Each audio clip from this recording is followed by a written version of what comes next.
This episode is sponsored by Audible. Are you craving your next action-packed adventure? Why not dive into an exciting new audiobook? With Audible, they deliver thrills of all kinds, from gripping suspense to spine-tingling horror. And with over 1 million audiobooks, podcasts, and originals all in one easy app, you're bound to find something you love that will keep you on the edge of your seat. So whether you want to revisit an old story or find a brand new one, Audible has you covered. New members can try Audible now for 30 days when you visit audible.com/command or text command to 500-500.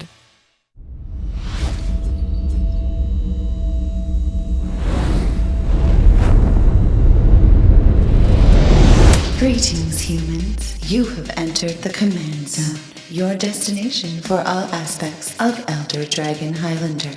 Enjoy your stay.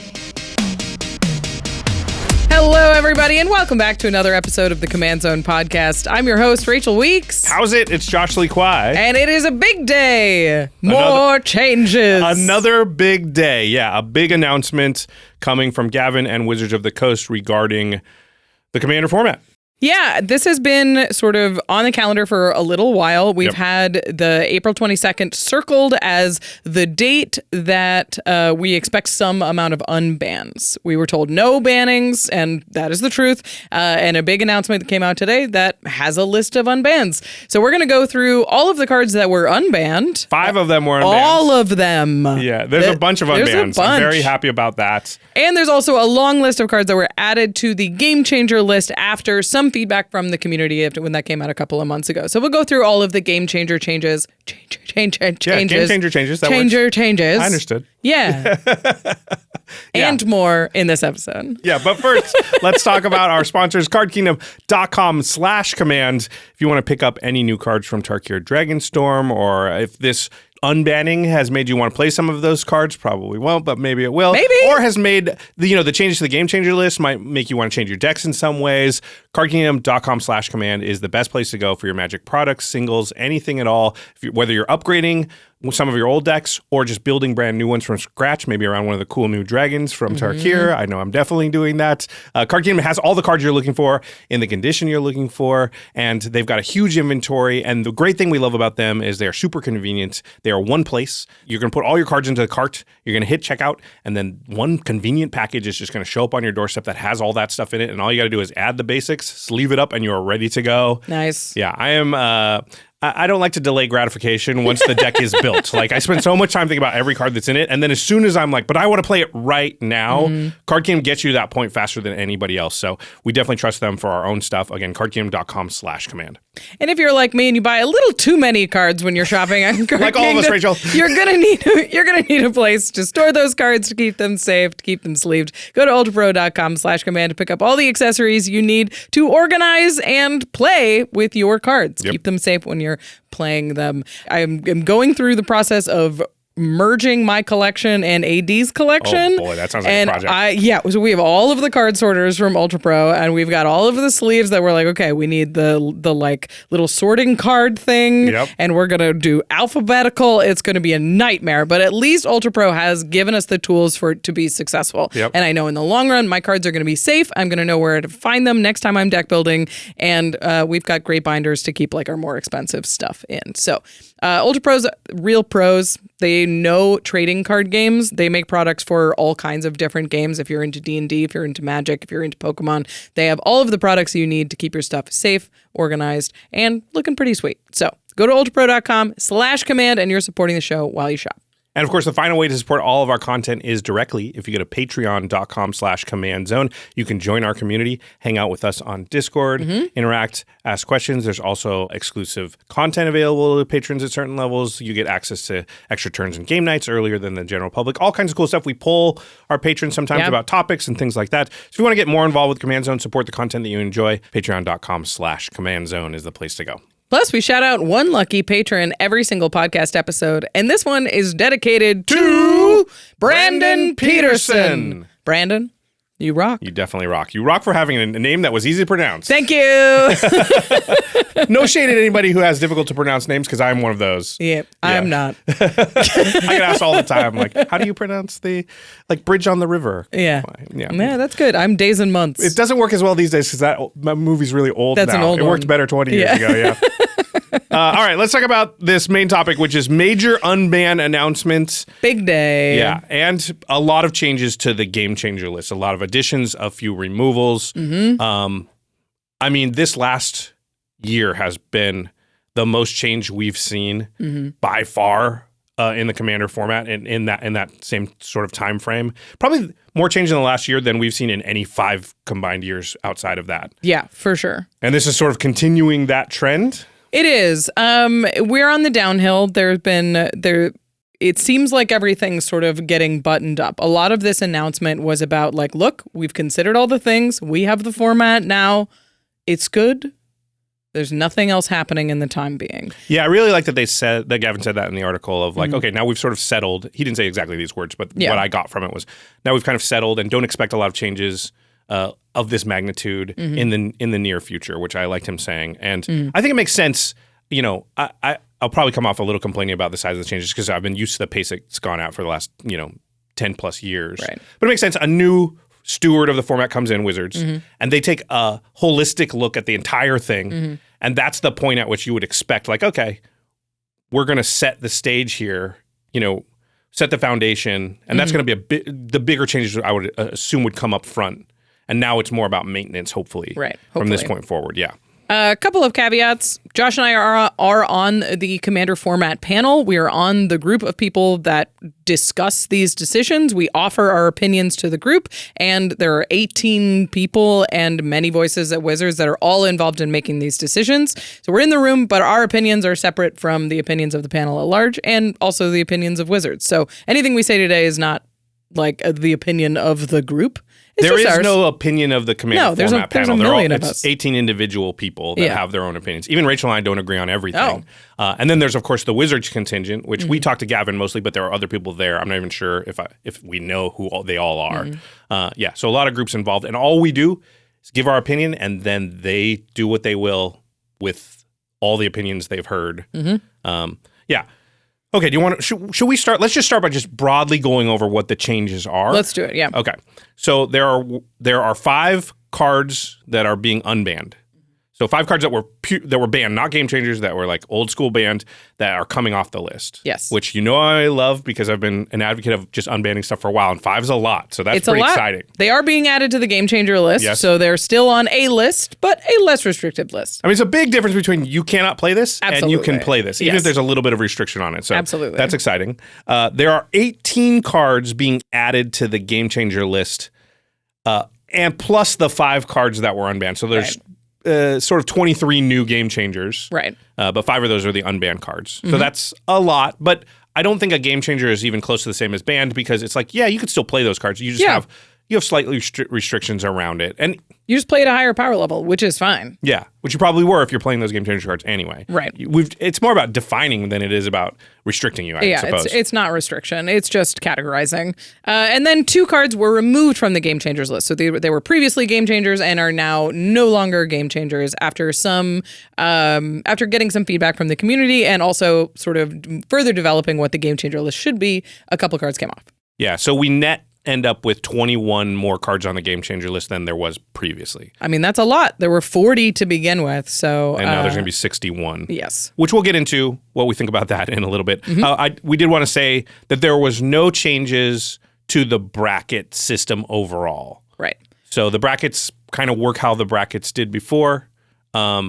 And this is just changes to those 2 lists, the ban list and the game changer list. Right. They're leaving the bracket list in beta, so it's not saying there are never going to be any changes to the bracket system, but what they're doing is just giving it a longer time to sort of settle. They're going to do more testing at MagicCons, get more information from the community before they make any big changes to the structure of the brackets. I think this makes a lot of sense because if you think about it, they really only had one large event, Chicago, to get a good amount of data from. So now they'll give themselves time, hopefully, for Vegas. I don't know how long exactly they're going to wait, maybe Atlanta as well. And there's going to be Command Fest and stuff over the summer. So they'll hopefully get a better read sort of on how the brackets are going before they make any changes and bring it out of beta. Yeah. Okay. So let's start with the cards that were removed from the game changer list. Yeah, this is sort of the least of the announcements, but it's there were 2 cards that were removed. So we started from 40 game changers down to 38. And the first one was Trouble in Pairs. So this is a new card draw engine, a very powerful one, but I think a lot of the community thought we were premature to put it on the Game Changer list, that it doesn't quite rise to the level of card draw engines that are on the Game Changer list, like Rhystic Study. Yeah, I totally agree. I think this card is good, and I don't think it needs to be on the Game Changer list. Yeah, you're allowed to have good cards. Yeah, especially in white, which kind of needs these effects. And I would say since the bracket system kind of came out, this is the card that I was the most like, I'm going to put this in there and it will be a game changer that's in my deck for like game nights and things like that, where I sort of need this. I need stuff like this to help the deck run, and this is the least offensive, right? You know, which as much as I love Rhystic Study, and at some point, you know, we'll probably argue, maybe not on this episode, about, you know, I'm not even sure that should be on the game changer list. At least I do acknowledge that how powerful that card is, and I think Trouble in Paris does not meet the same, like it doesn't rise to the same level. Yeah. It's also 1 mana more. It's 2 white pips. It's in white rather than blue. There's a lot of differences that make this card a little less egregious than other cards on the Game Changer list. I agree. I think it's like, if one had to go, that felt like sort of the bottom one, and perhaps it rises to the level of Game Changer long term. But right now, I don't think it's considered that way by the community. And the other card that was removed from the Game Changer list is Trinisphere, which is not a fun Magic card. It is not a fun Magic card. But here's the thing about Trinisphere is there's a lot of unfun Magic cards. Yep. There's a lot. And we're not going to put every single one of them on the Game Changer list. And Trinisphere is sort of the least egregious in more casual pods, right? Because it says that anything that costs less than 3 instead costs 3, and the more casual you're playing, the higher your curve is. So the less your Trinisphere actually matters. Yeah, absolutely. I that thinking actually really resonated with me, which was the idea that like this is powerful when the decks are already powerful, and this becomes weaker as the decks become weaker, because more powerful decks have lower curves and are just trying to like triple, quadruple spell and go off early.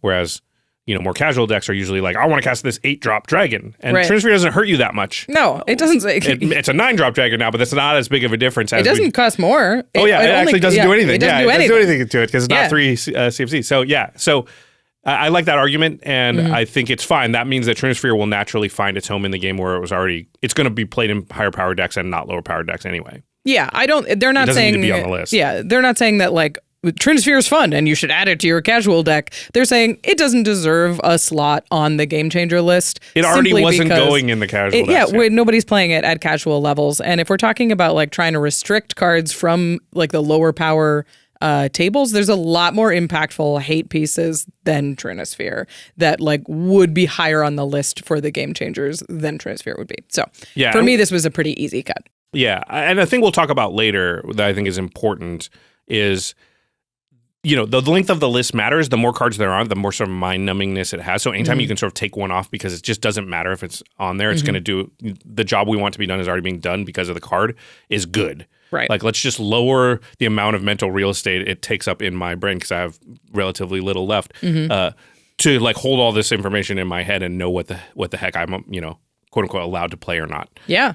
And I mean, on that line of thinking, were there any other current game changers that you would prefer to see off the Game Changer list? Yeah, I had a couple that I thought could come off. So I thought Jin-Gitaxias, Core Augur could come off. It's not a fun card again, but it's very high CMC. I'm not even sure this is the preferred Jin-Gitaxias. Oh, it's definitely not. Like, I think the 7-mana one sees more play and is just as miserable. Well, I don't have the numbers to back that up, but and this one's also 10 mana. 10 mana in mono blue. Right. Like, I think this card, again, it's powerful, but I don't think powerful is bad, especially at this cost point. I just don't think, and I also don't think it sees enough play anymore to really be warranted a slot on any list because it just isn't a card that quote unquote matters that much. Right. And like we said, there's a lot of unfun cards that are 8 mana that are not on the Game Changer list. Yeah, for sure. You know, there's a card called World Purge. Yeah, exactly. Have you ever heard of that one? It's not fun. It's really a bummer. It's really a bummer. Speaking of like messing with lands and stuff. Yeah. Another card I had sort of earmarked as I thought it could come off was Vorinclex, Voice of Hunger.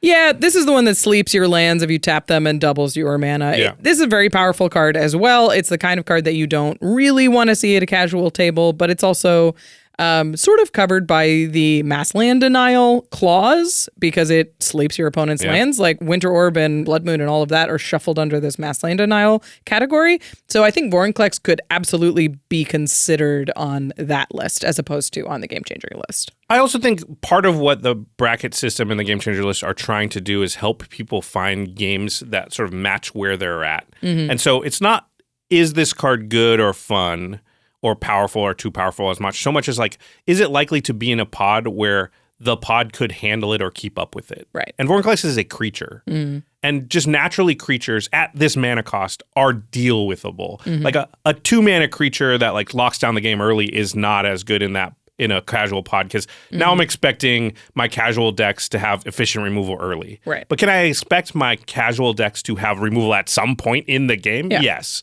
And I think by the time a Vorinclex is coming down, is there a decent chance that you've got a board wipe or somebody has something like that? I think that's reasonable to expect, and therefore they can handle it. Yeah, the card's powerful and very good and will cause some groans, but that's not really what we're trying to stop. We're trying to stop games where you're like, it feels like, well, your deck's just doing stuff that my deck just is not equipped to deal with, and it doesn't feel fair. It's an insurmountable advantage, for sure. And it is an advantage, but it is not insurmountable. Yeah. The next one is similarly costed. This one's 9 mana. It's Expropriate. Yeah. And again, I think similar to what you said about Vorinclex, this one feels like it's adequately covered by the, hey, don't chain together a bunch of extra turns thing. So maybe don't play a spell that lets you chain together a whole bunch of extra turns. Yeah. I agree. Don't like Fury Storm this or whatever, but like casting one Expropriate, it's, what do you expect? When you start casting stuff that costs 9 and 10, it's going to do a lot. Yeah, that's sort of the big thing about expensive spells like this is if I'm spending 9 mana on something, it better change the game. I've spent 9 mana on it. Or it has to resolve. Like that's the point. Yeah. That's why I put 9 mana spells in my deck. That's why you cast Insurrection. It changes the game. Yeah, exactly. To win the game. Is that a good card? So it feels like it's just sort of not really the tool that I expect the Game Changer list to be. Yes, this is a very powerful card. If it resolves, you likely win the game. But that's okay. But winning the game is acceptable. Yeah. What you want it to be is just it's like, okay, you got to 9 mana, you cast this big thing, and it caused you to win the game in a way that felt like it was possible for me, like to do something about it. I could get, because everybody could give a thing, and then like, yeah, you got a big advantage, but now we are all fighting against you, and we have a chance here. Yeah, and that happens if everybody does the right thing and it Expropriate. Just don't give the extra turns. Don't give them the extra turn. Ever. I know it feels under bad. any circumstance. Just always, sorry, it sucks. Take something of mine. Yeah. You have to. Yeah. Okay. Yeah. I put two others on this list that have a little bit of caveats because part of the article, Gavin mentions that we're not really sure what to do with legendary creatures. I like this, actually. If there should be a special caveat for legendary creatures, if it should only be on the list if it's both powerful and unfun, or like what exactly we should do with commanders and the Game Changer list. Currently, I think there's 2 flagrant examples of cards that would come off if that wouldn't have been put on if they weren't on already. You know what I mean? Like we wouldn't have added them in this wave of 18, and that's Yuriko and Winota. Are both powerful cards, but I'm not sure if we're talking like negative play pattern they really get there. It's not like Tergrid where it's like it stops anybody from doing anything. Right. These do a lot of damage and are powerful, but they don't stop other decks. Right. Yeah. So you still get to play. Yeah. It feels like these 2 wouldn't make the qualifications for the Game Changer list as we discussed in the most recent wave, but they weren't quite enough to remove them. So I think those are 2 kind of like weird ones on the list right now. Well, you made another point, sort of in a similar vein later in this outline that I'll bring up now. Yeah. Which I really liked when I read it. I was like, oh, that makes a lot of sense. Which was this idea that like I can see the commander that somebody's about to play before we play, for the most part, in most games. And so I have an added chance to, address that I don't necessarily within the context of their deck because I don't know all 99 of their cards. Right. And so it may be that you don't need the list so much for commanders because, hey, if you don't want to play against Yuriko, you can say like, oh, you got a Yuriko deck, either I'm going to change to a more powerful deck or, do you have something else? At least you have you have another step, another phase that occurs that kind of allows you to have a chance to address it. Yeah, that's a space where you don't need an additional tool to intervene. Yeah. Like you've got one. Yeah, you can see it. Yes. And if you don't know what it's like to play against a Yuriko deck well enough to be like, I don't want to play against Yuriko, well, welcome to Yuriko Town. Have fun. Well, and it's good too to have that experience. Yeah, right? I agree. Like, do I want to live in the world where like, well, everyone says Yuriko sucks, but I can't play against it because it's on the game changers list and nobody plays it anymore. Right, yeah. Yeah, it's okay to... I've lost to many decks many times where I see them and grown and go like, okay, I'm going to play against it again. Now I know. Yeah, exactly. But now I know. Magic's about learning these kind of things. So I don't think the tool necessarily needs to intervene when it comes to just powerful commanders because you can make a choice for yourself. Yeah, I like that a lot. Okay, so those are the 2 cards that came off, Trouble in Pairs and what was the other one? Trinisphere. And Trinisphere. Exactly. And Trinisphere. One of those I want to play, and the other I don't care about at all. Like, what? I haven't seen a Trinisphere in ages. People spend 3 mana on that? But they did not just take cards away from the list. They added cards to it. A lot of cards. 18 cards. Yeah, it's basically at the end of this, we're more than 50% bigger than we were before. A lot of the feedback that we received from the community after the initial launch and after gameplay at MagicCon Chicago was that people were like, the list isn't long enough. Yeah. And that was like... we heard this about the ban list for years. Everybody wants to add a million things to the ban list. You don't hear a lot of people out there that are like me being like, whoa, we should take things off and make it shorter because people just don't worry about the consequence of it, I think, enough. But yeah, so there's 18 new cards going on plus the 5 unbanned cards, which we'll talk about after this next section. And when I sort of looked at it, I don't know about you, Rachel, you had sort of categorized one section of these 3 are like card denial. And I was like, oh, interesting. These are tutors. So there's like some categories it feels like they fell into. I don't know if Wizards and the Commander format panel really thought about it in these terms, but looking at it after the decision's been made, it kind of looked to me like, okay, there's a bunch of tutors. That's one category of stuff that got put on the game changers. There's a bunch of card denial stuff. There's some like excessive mana production is another category. And then there's like, I call it operating on an undesirable axis. Yeah. Like hard to interact with or often just doing things that it feels like most decks wouldn't be able to like stop or mess with in any way. Right. It's just doing something else, kind of. I mean, this is sort of an other category. Playing a different game almost. Yeah. But I think difficult to interact with is a great point. Or it's super efficient or powerful disruption is the other sort of side of that. Yeah. Okay, so starting with the tutors. Yeah, this is the biggest category of additions. And we use tutors in a broad term, meaning like it searches your deck for something. Yeah. So if it has a search quality to it, then it could fall under the category broadly of tutors. And these, a lot of them tutor in a slightly different way, but they're all very powerful. Right. This first one I think is one of the more controversial of the bunch, so let's get into it. The first one that we have listed is crop rotation. So this is 1 green for an instant, and as additional cost to cast it, you sacrifice a land, and then you can search your library for a land card, put that card onto the battlefield, then shuffle. So it's any land and it's untapped. Yeah. This is a very powerful Magic card. Yeah. It's an instant speed tutor that goes directly to the battlefield that comes in untapped. Yep. That is a very powerful Magic card. The biggest downside is that it only searches for lands. Right. And many of the most powerful lands that it can search for are on the Game Changer list. Yep. Like we're talking about Gaia's Cradle, Serra Sanctum, Glacial Chasm, Ancient Tomb. Yeah. Not all of them. Like there's Cabal Coffers and like there's great toolboxes for crop rotation, but Nykthos, that kind of stuff. Nykthos, yeah. It is restricted in other ways. So this one I sort of went back and forth on for crop rotation. I think ultimately I agree it is a game changer long term. I think as more lands get more powerful, which they have been, like as we've gotten Talon Gates, Madara. I know Field of the Dead came out so long ago, but it feels more recent. We'll talk about that one later. Well, yeah, it's like the lands are getting better, and thus crop rotation is getting better. But it's like, I don't know. If somebody played a crop rotation across from me at a casual table, I don't know if I'd be like, what are we doing here? Yeah, if there was a crop rotation in a precon, I wouldn't be like, that's insane. Yeah.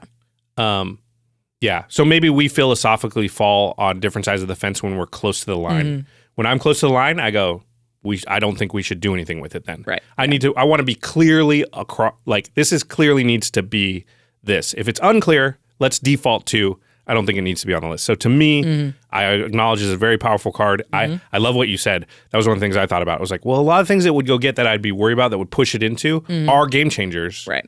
So it's already kept in check a little bit. And do we need it to be kept in check a lot? I disagreed. I did not think this should be on the list. So my general philosophy toward tutors and the game changer list overall was I was like, what I would like to add the tutors that we mean when we say few tutors on the bracket to the game changer list, and then ultimately remove the restriction overall of just being like 1 to 3 tutors or few tutors that's on the bracket list. So like the way that I thought about tutors. You want to remove the generalization and get to more specific. Yes. So that was my theory on tutors specifically. Yeah. I think like because there's so many tutors that I'm like, no, I'm not worried about that tutor. That it feels weird to like restrict the number of tutors. Well, yeah, but it's just like crop rotation. Ones. We're counting as a tutor. Yeah. Which a lot of people wouldn't. But it's just like, listen, does it search your deck for a land that doesn't tap for mana or anything else? Yeah. Then I would consider it a tutor and yeah, just be careful. This is a tutor.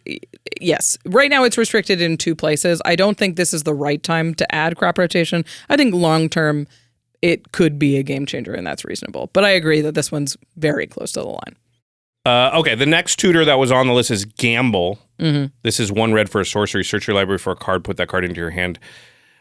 Discard a card at random, then shuffle. So you could discard the card that you tutored for because it is at random. And Gamble's very bad the smaller your hand gets. Right. Which red tends to have smaller hands than other colors. Yeah, it gets worse as the game goes on, but it can find anything.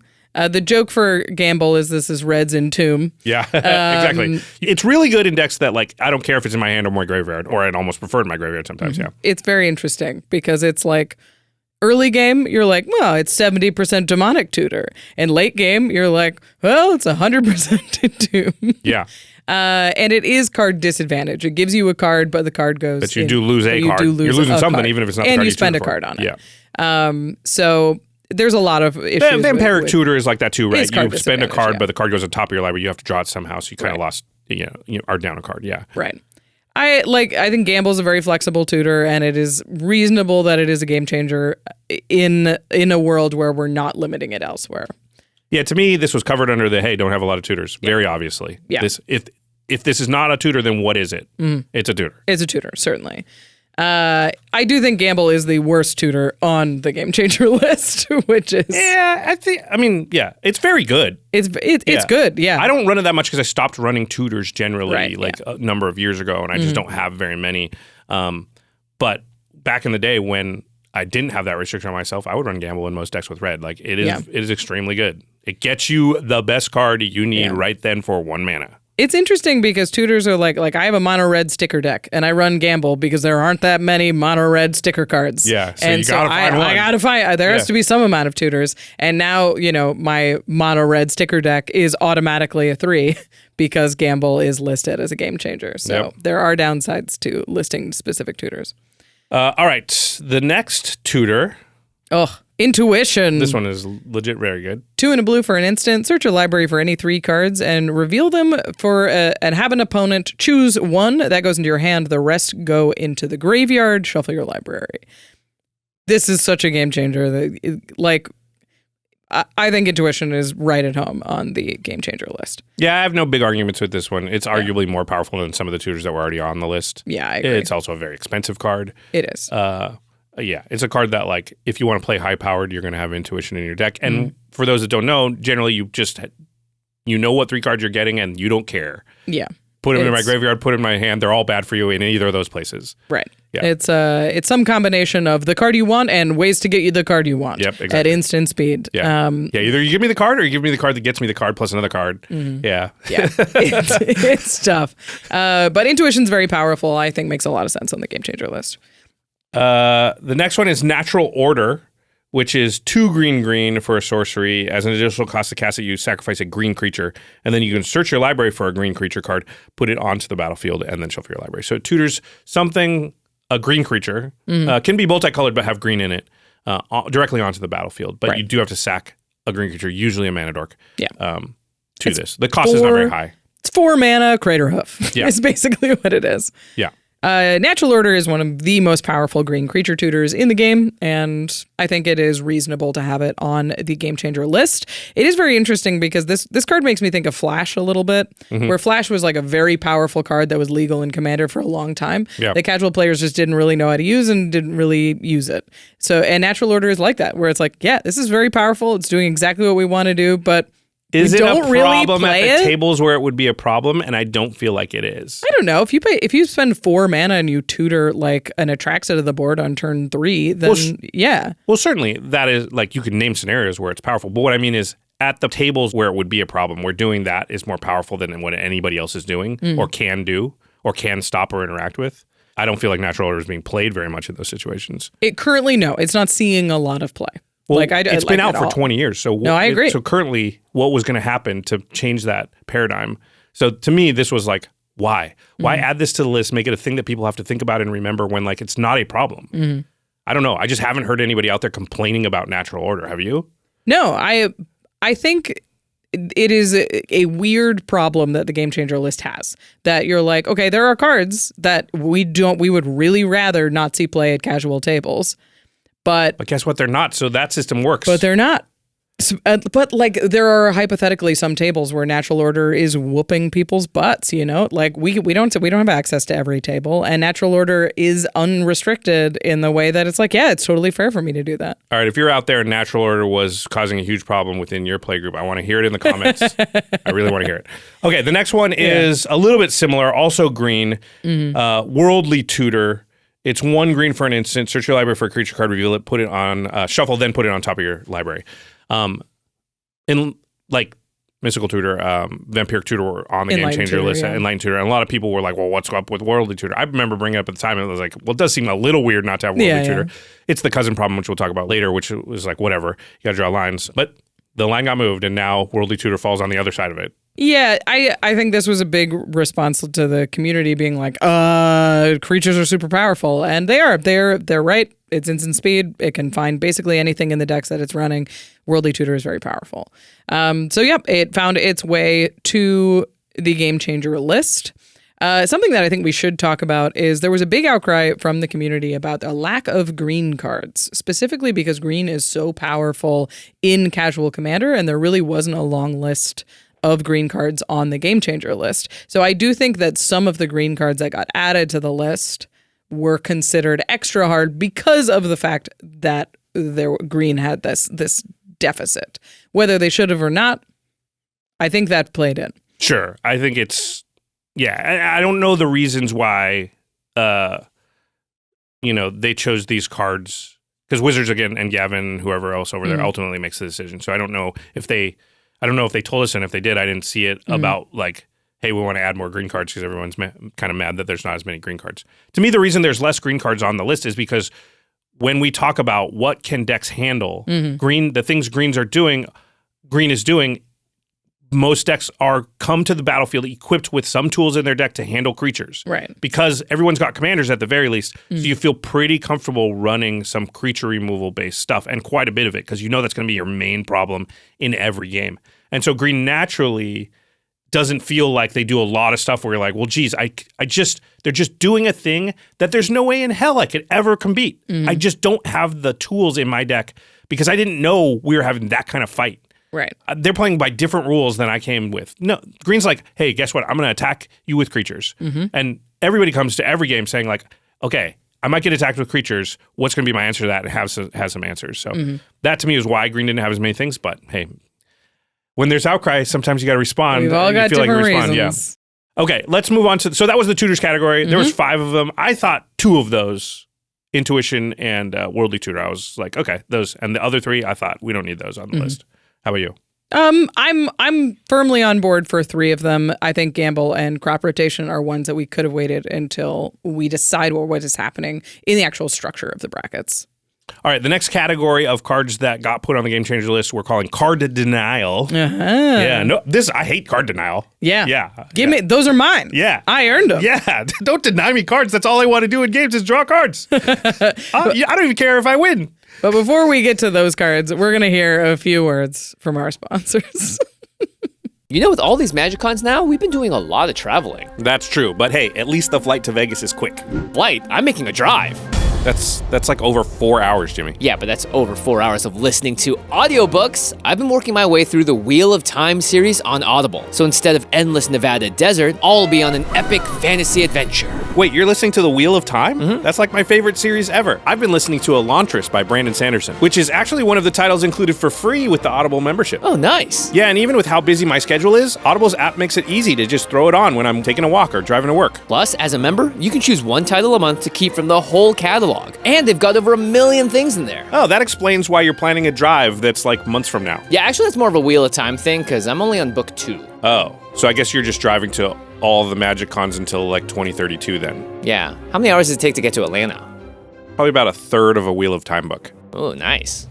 Start listening and discover what's beyond the edge of your seat. New members can try Audible now free for 30 days and dive into a world of new thrills. Visit audible.com/command or text command to 500-500. That's audible.com/command or text command to 500-500. And our new merch selection is live. That is a good feeling. Man, Jimmy, remember how long we just had no merch at all? Oh yeah, I mean for years if we even wanted to sell a t-shirt, I'd have to enter every order and address in manually, and who's got that kind of time? Seriously, we would not have had time to do the podcast, much less game nights. But now we've got Command Zone shirts, hats, wall scrolls, and even our own custom sleeves, all thanks to Shopify.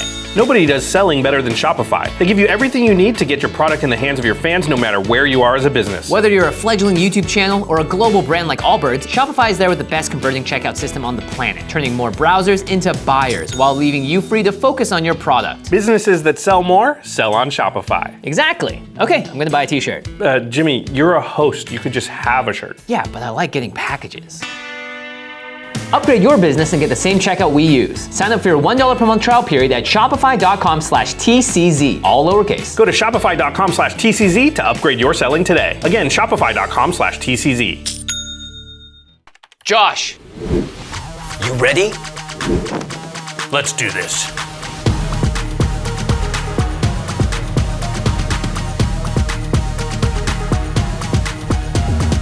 We're back on Whatnot!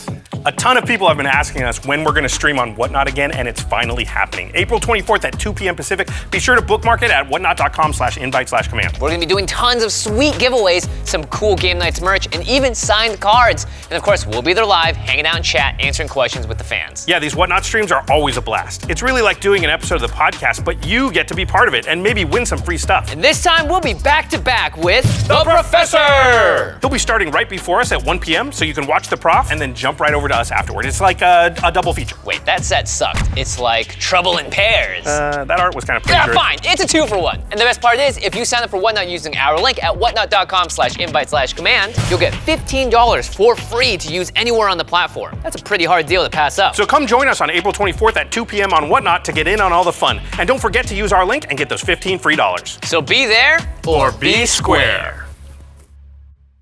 Aha, Psych Rift. Yeah, this deck feels like a 3. Updating your decks? No, I'm just sorting them into commander brackets. Oh, just use ARCHIDEKT. It's the easiest way to get an estimate of your deck's bracket. Plus, you can click the number and it'll lay out the reasoning. It takes things like tutors, extra turns, and land destruction into account, and game changers are all clearly marked. It even recognizes 2-card combos. See? It's saying your deck is actually a 4. It'll be a 3 if you cut Ristic Study. Huh. Okay, 4 it is. ARCHIDEKT is the best place to browse, brew, and check your deck's commander brackets. Just go to archidekt.com/command-zone to get started. That's ARCHIDEKT.com/command zone.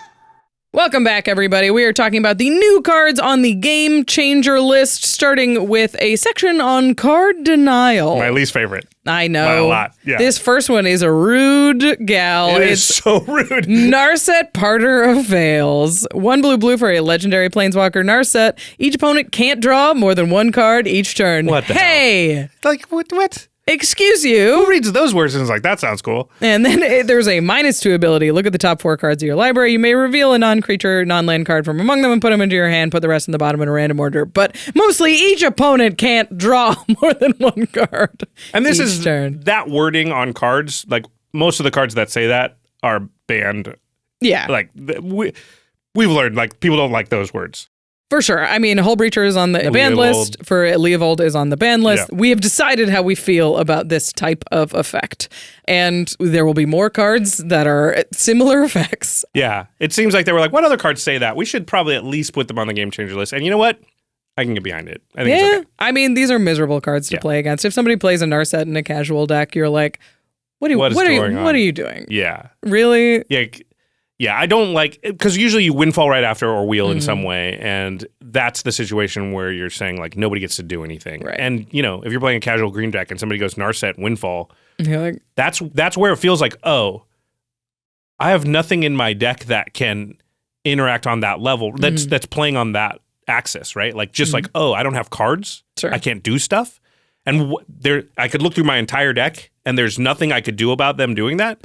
What are we doing here? So that feeling, I think, is valid and something that we should be trying to like have not happen. Yeah, it's also a fairly common play pattern that goes very well with popular cards in Commander, which are wheels. Yeah, wheels super popular, very powerful, and at their worst when combined with stuff like this. And there's a lot of them. There's much redundancy for that effect. Yeah. So. Well, speaking of, Narset Part of Veils has like a cousin. Yeah, slightly worse younger brother, older brother, slightly worse older brother, Notion Thief. She has a slightly better younger brother. It's 2, a blue, and a black for a 3/1 human rogue with flash. If an opponent would draw a card, except the first one they draw on each of their draw steps, instead that player skips that draw and you draw a card. Oh, sounds like Narset. Except for this one has flash. Yeah, this one's worse. It gets you. You do something that's going to draw you like 5 cards, and they're like, cool, I'll draw those 5 cards, and you'll draw none of them. Yeah. And then also, I can still do the wheel thing, by the way. Yeah. It's more mana, and you're in more colors, but it's still brutal. I think the one thing that's kept it in check is the fact that it can really only go in decks that have blue and black in them. If this was a mono blue card, it would have been probably banned a long time ago. So there's a blue instant that does this once. Yeah. This sticks on the battlefield, which is the difference. Yeah, because flash it on your end step, then do this means that on turn 4, your turn 5, you can be doing this to the table. Right. And Notion Thief, you don't often see it in decks as like a gotcha spell. It's mostly there to combine with wheels. Yeah. It's a miserable effect. It sucks. Yep. I'm fine with these two being on Game Changers. It feels correct. Just because we have established and had a strong stance previously. There's a precedent saying like this thing where you're supposed to draw, but you don't, whether somebody else draws or they make treasures or whatever else, you're supposed to draw a bunch of cards, but instead you end up with no cards in your hand. You know, we don't like that. We come down pretty hard on that. And this falls through, all the way with it. Sure. The final one, the younger brother, who is more powerful than both of his siblings, is Orcish Bowmasters. More powerful, definitely. Maybe less rude.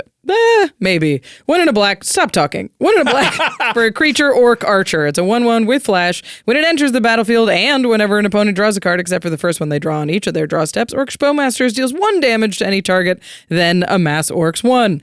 God, this card is so busted. So we thought this was going to be the most powerful card from Lord of the Rings. Yes. And it turned out to be the second most powerful card from Lord of the Rings after the One Ring. Which is also on the Game Changers list. Yeah. Which does not to say that it's, just because it was second, it's still extremely powerful and very oppressive. Yes. Yeah. I mean, this card's busted in half. It doesn't prevent you from drawing the cards, but it punishes you for doing the thing that we all sort of came here to do in a very powerful and very efficient way. Yeah. I honestly, I agree it's more powerful, but I don't think the Game Changer list is about power, at least not to me. If it were me, I would have left Bowmasters off, but I would have put Notion Thief and Narset on, because what I don't like is that feeling people have of like, what can I do about this? I can't do anything. Right. And in a lot of colors, there's no interaction that I have in my entire deck to interact with Notion Thief into Windfall. I just have no cards in hand. I can't do anything, and there was no chance at any point along that way to really stop it. Maybe a removal spell at the right time, but yeah. I mean, I can't see it coming. Right. What am I supposed to do? Just like hold open my removal spell on my end step for something I can't see? Yeah. So that feeling is what I would try and. But the feeling of like, oh man, that card's really powerful and doing a lot of damage, but I'm still drawing cards and able to like play. It doesn't stop my game plan that much. Right. It punishes you. Yeah. I'm in the same boat. So this section I'm a little less sold on than you are. I think this is a very tough one to deal with because it is feel bads. Like in the Trinisphere conversation, we were like, there's a lot of cards that suck to play against. Yeah. We were like, and we can't legislate them all as game changers. And for me, this line has been drawn at Leo and Hullbreacher, and these were sort of under the line. Game changers makes everything a little bit blurrier, so it's hard to really legislate what's too far.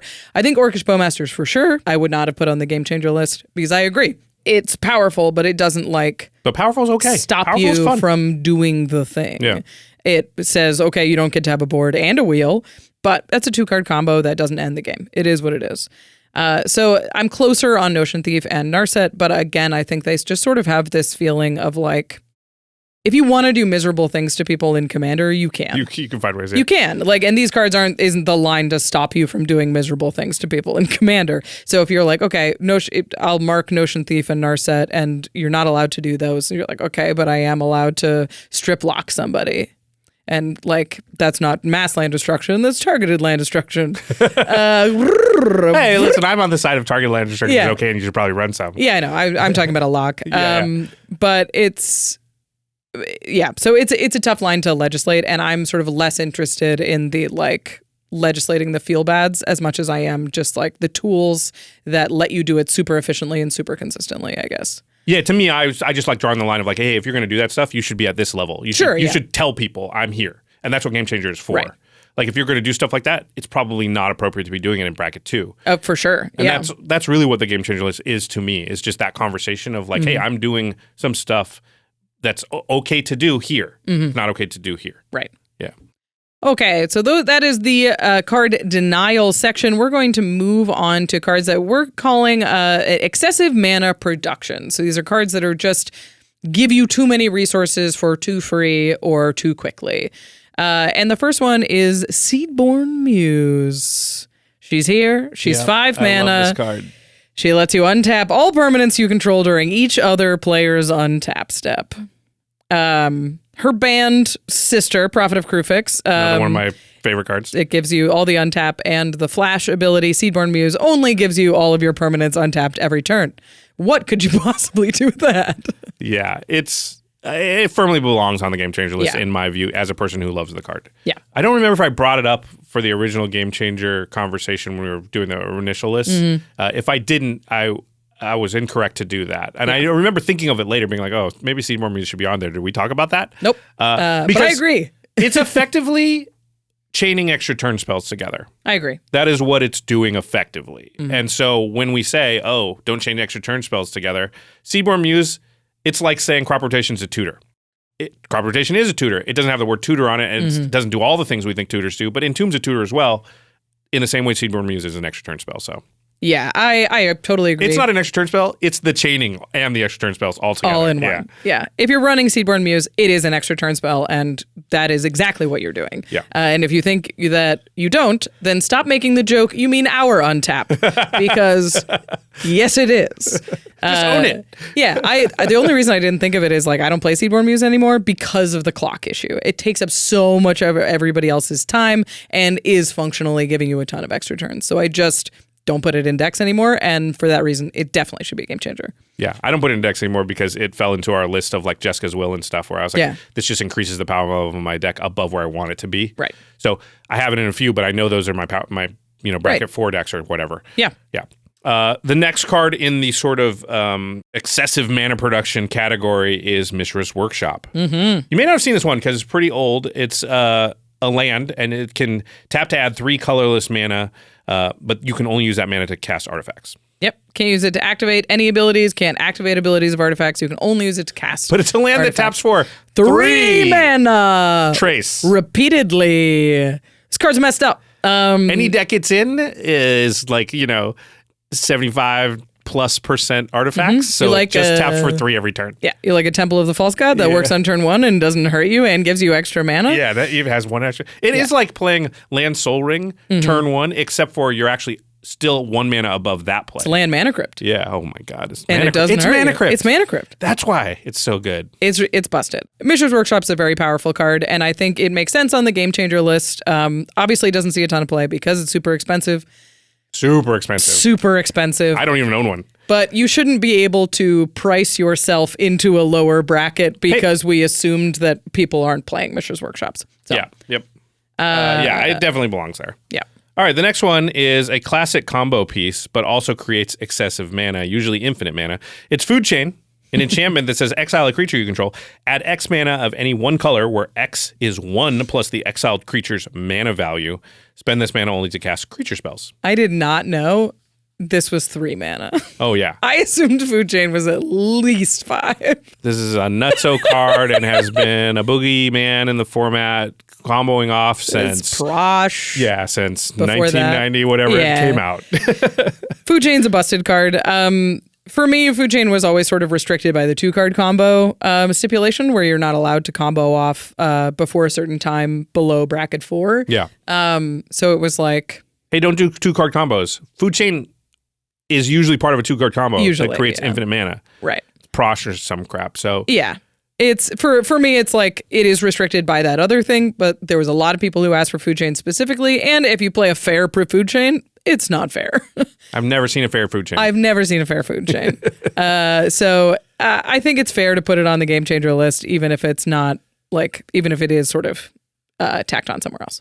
Sure, I've never seen Food Chain used in not a degenerate way, and I think it's fair to say that if you have Food Chain in your deck, it drastically increases the power in a similar way to Jessica's Will or something. I believe that to be true. If somebody plays a Food Chain, you're like, what?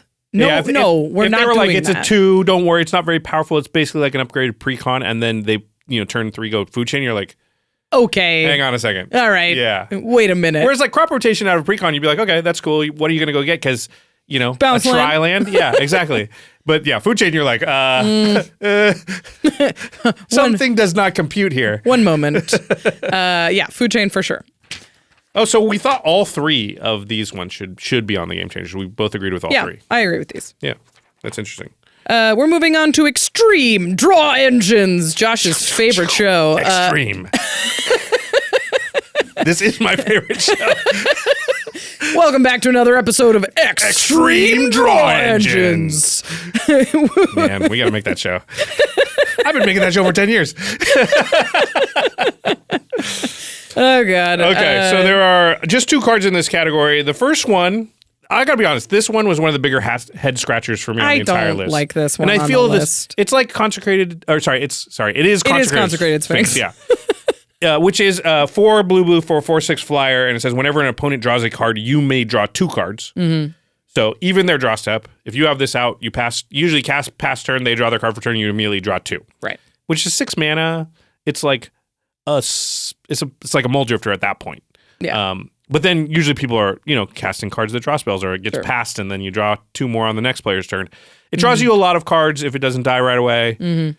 This falls squarely into and they didn't take these off the list, so maybe that's part of it, the Vorinclex Jin-Gitaxias thing of like, yeah, it's powerful. Mm-hmm. It has the potential to draw you a lot of cards, but it's competing on an axis that I do think most decks are equipped to deal with. Yeah. I'm the same way. I like, there's not a lot of threats in blue that end the game in a way that feels fair. I have a blue aggro deck. Yeah. I'm trying to kill people with combat damage in blue. And it is really difficult. I have to turn 2 mana things into 8/8 because when you play like a 6 mana, 7 mana blue creature, people are like, that's not fair. Yeah. And it's Hullbreaker Horror, or it's Jin-Gitaxias. Or it's Jin-Gitaxias, or it's Consecrated Sphinx. And it's just how they design big blue creatures is like in this way that feels rude. And you're like, I just want to play a big splashy blue creature, and it sucks that Consecrated Sphinx is like too much. It doesn't feel like it's too much to me. I think circa 2017, this card felt pretty broken, and maybe if we made a Game Changer back then, I would have been. But I can't remember the last time a Consecrated Sphinx came down, and I even groaned. No. I think now I go, oh, that's a good card. You're like, oh no. But it's a good card that's about as good as most of the cards people are playing at that point in the game. It just doesn't feel off axis. Yeah. Yeah. So I didn't like this one at all. Obviously draws cards, so I'm naturally inclined to like it. But yeah, again, it's a creature. It's 6 mana. If you want to do the wheel thing with this, which by the way is still fine because it doesn't strip cards out of other people's hands. They would still have their 7 cards. You would just have, Also, like, careful. Yeah, you might die. Well, it's May, so you can just be like, I'll choose to draw 40. Sure. Yeah. I'll be very reasonable about this. If you've ever seen a game where somebody clones your Consecrated Sphinx, and then you're like, I'll draw 2. Okay, I'll draw 4. Okay, I'll draw 8. Okay, I'll draw 16. Build your own trade secrets. Yeah. But again, those moments make me smile. They don't make me groan. Yeah, I think Consecrated Sphinx is fun. I think it is still powerful, but I don't think it is the kind of card that creates negative play patterns. Where it's like, Seedborn Muse, yeah, you're taking up way too much time. Everybody's bored. You're taking, like, it's been your turn for 4 hours. Yeah. Consecrated Sphinx is like, okay, I draw 2. I draw 2 more. And it's cool. It's like Nyx Bloom Ancient cool, where you're like, I have triple mana. Yeah. You have way too many cards. Like, that's sick. Yeah, I don't want to stop people from having that feeling. That's fun. That's part of the reason that makes Magic fun. So it's unfortunate, I think, that it got put on Game Changer. I agree. It is All right, fun. let's see how we feel about this next one. Oh, I don't know how we missed it. It's Necropotence. Yeah, you're right. Next card. Yeah, Necropotence is black for an enchantment. Skip your draw step whenever you would discard a card, exile that card from your graveyard. But the real part is it says, pay 1 life, exile the top card of your library face down, put that card into your hand at the beginning of your next end step. So effectively, you can draw a card for a life. So you can you've seen them on game nights. Jimmy's like, pay 20. Yeah. Draw 20 cards, basically. I mean, the 6 mana Yawgmoth's Bargain that draws the card like a fraction of a turn earlier banned. Is banned. Yeah. So Necropotence is certainly a game changer. If it comes down, you're like, well, for me, game changers are one of those things is if somebody across the table plays a card and I go, well, I didn't know we were doing that. Yeah.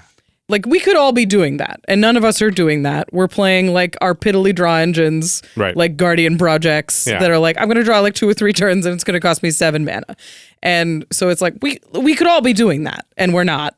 Or we are, and now it's fair. So it feels like a perfect game changer and isn't easy yet. Yeah, the difference between it and Consecrated Sphinx for me is this is very explosive, whereas Consecrated Sphinx is usually more incremental. It's slow, so yeah. there's more chances to interact with it, and they're going to end up with some advantage, but maybe not incredible advantage. Whereas Necropotence is 3 mana and immediate incredible advantage. Yeah, for sure. Yeah, so I agree. It's game changer level card, already a card that I personally stayed away from in decks that I wanted below what what I found to be the line.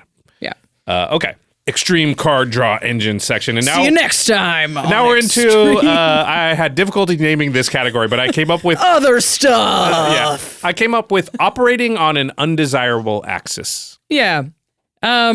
This first card in the category is, I think, one of the most undesirable axes of all time. If you were like, what card do you hate and you wish you could light on fire, it's Humility.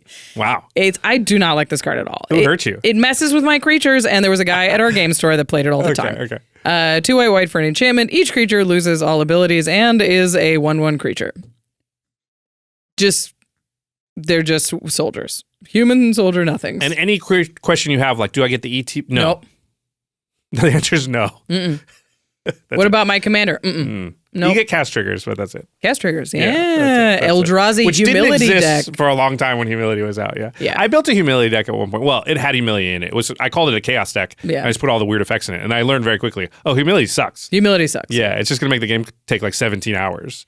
Yeah, and it's the kind of card that like people will see and go, whoa. And then you'll see it in a game and you go, oh no. Yeah. I mean, this card locks the entire table out of their commanders, which are mostly creatures, and I think like you can build your deck around it so it doesn't affect you as much, and I think it's miserable and it could be banned, honestly. But Game Changer's fine. I think, sure, I agree with what you said as far as, well, not the banning part because I don't like banning things. But it's also like a card that I feel like just like doesn't, like people learn the lesson. Yeah, nobody really plays There is this. a natural evolution. There's very few people that like continue to play Humility blithely ignorant to what it's doing. Right, yeah. Right? That's not really So it how people are doesn't doing need it. the game changer list, I don't think, because I think most people who are playing it are either already playing it at powerful tables or they just know like, that's the deck. Right. Yeah, and so I don't know. I just don't think it needs a place on the list. I don't think putting on the list does anything to it. Sure. It was already just not a problem at casual tables, and if it was, it would be a problem one time, one game. Yeah, I mean, I'm biased because I literally played against this card. Yeah, it is in 6,461 decks on EDH Rec. That is a very 0%. That is a very low number. Yeah, that came up as 0% when they rounded down, I guess. 0% of white decks are running Humility. 8% of Shorakai lists. Wow. Shorakai is obviously the best Humility commander for sure.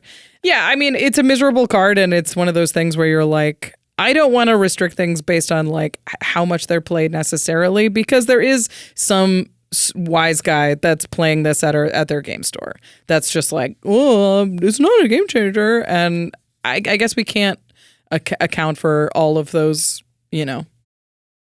But you said earlier that there's a lot of miserable cards. There are. I think this one's so much more miserable than most. But I'm just saying, like, if people want to make somebody miserable and they're not willing to, they're not able to learn the lesson that both of us learned, right? Which is like, you know, I learned it by playing it and took it out and didn't play that deck anymore. And I think most people do follow that. And there's always going to be some people who are, you know, either oblivious or willfully want to be that person. They're going to be able to find ways to do it. Yeah, Humility is just true. one of the ways to do it. And right now it's at such a, I just don't think it's worth taking the mental real estate that it takes to have it on the list for something that is just not an issue. Yeah. It's just really like 0% of decks. Yeah. Yeah. And I'm sorry to like Billy down at the local game store in Wisconsin that's like one of the 200 people in the world that's dealing with this. But that's just such a low percentage. I just don't think that the cost of putting it on the list meets the threshold of something that action should be taken. That's all. Yeah. Because we can't protect Billy from everything. Nope. Yeah.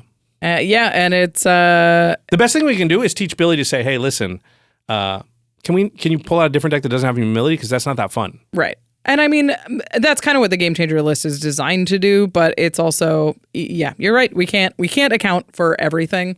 I don't know. I may be personally biased because I think I would really like to account for that one. Okay, sure. You want to ban it. So. People are like, well, ask me what my selfish card that I would ban, and it's like, it's definitely Humility. Mine's Blood Moon. Oh, that's a fun one. Which I think is similar to Humility for me, but also I don't think it should be on the list. Right. Because I think Blood Moon basically is played in places where it's okay to play it for the most part. Yeah, it's covered by the Mass Land. Every once in a while, there's a Billy somewhere run into a Blood Moon and it sucks, but like for the most part, that's not where it's ended up. Yeah. Yeah, I think that's covered by another axis, but that's Humility. We land on different sides of the fence on that one. All right, the next one, I was a proponent of this for the first list. Yeah, we talked about this one specifically when Game Changers came out. It's Teferi's Protection. You know it, you love it, you've lost to it, you've won with it. It's a game changer. Yeah, game changer doesn't mean it's a bad card or you're a bad person for playing it or that, you know, not that it's like Humility as far as miserable. It's not.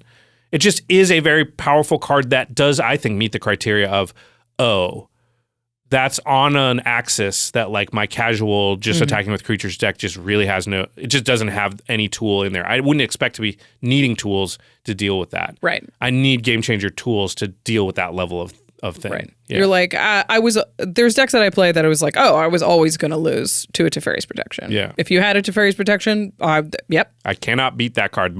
This deck just isn't at that level. Sure. Yeah. And that's cool because that to me is definition of game changer because it's like, cool, I just need to warn you I have this in there so that you bring a deck that is at that level so you don't have that feeling. Yeah.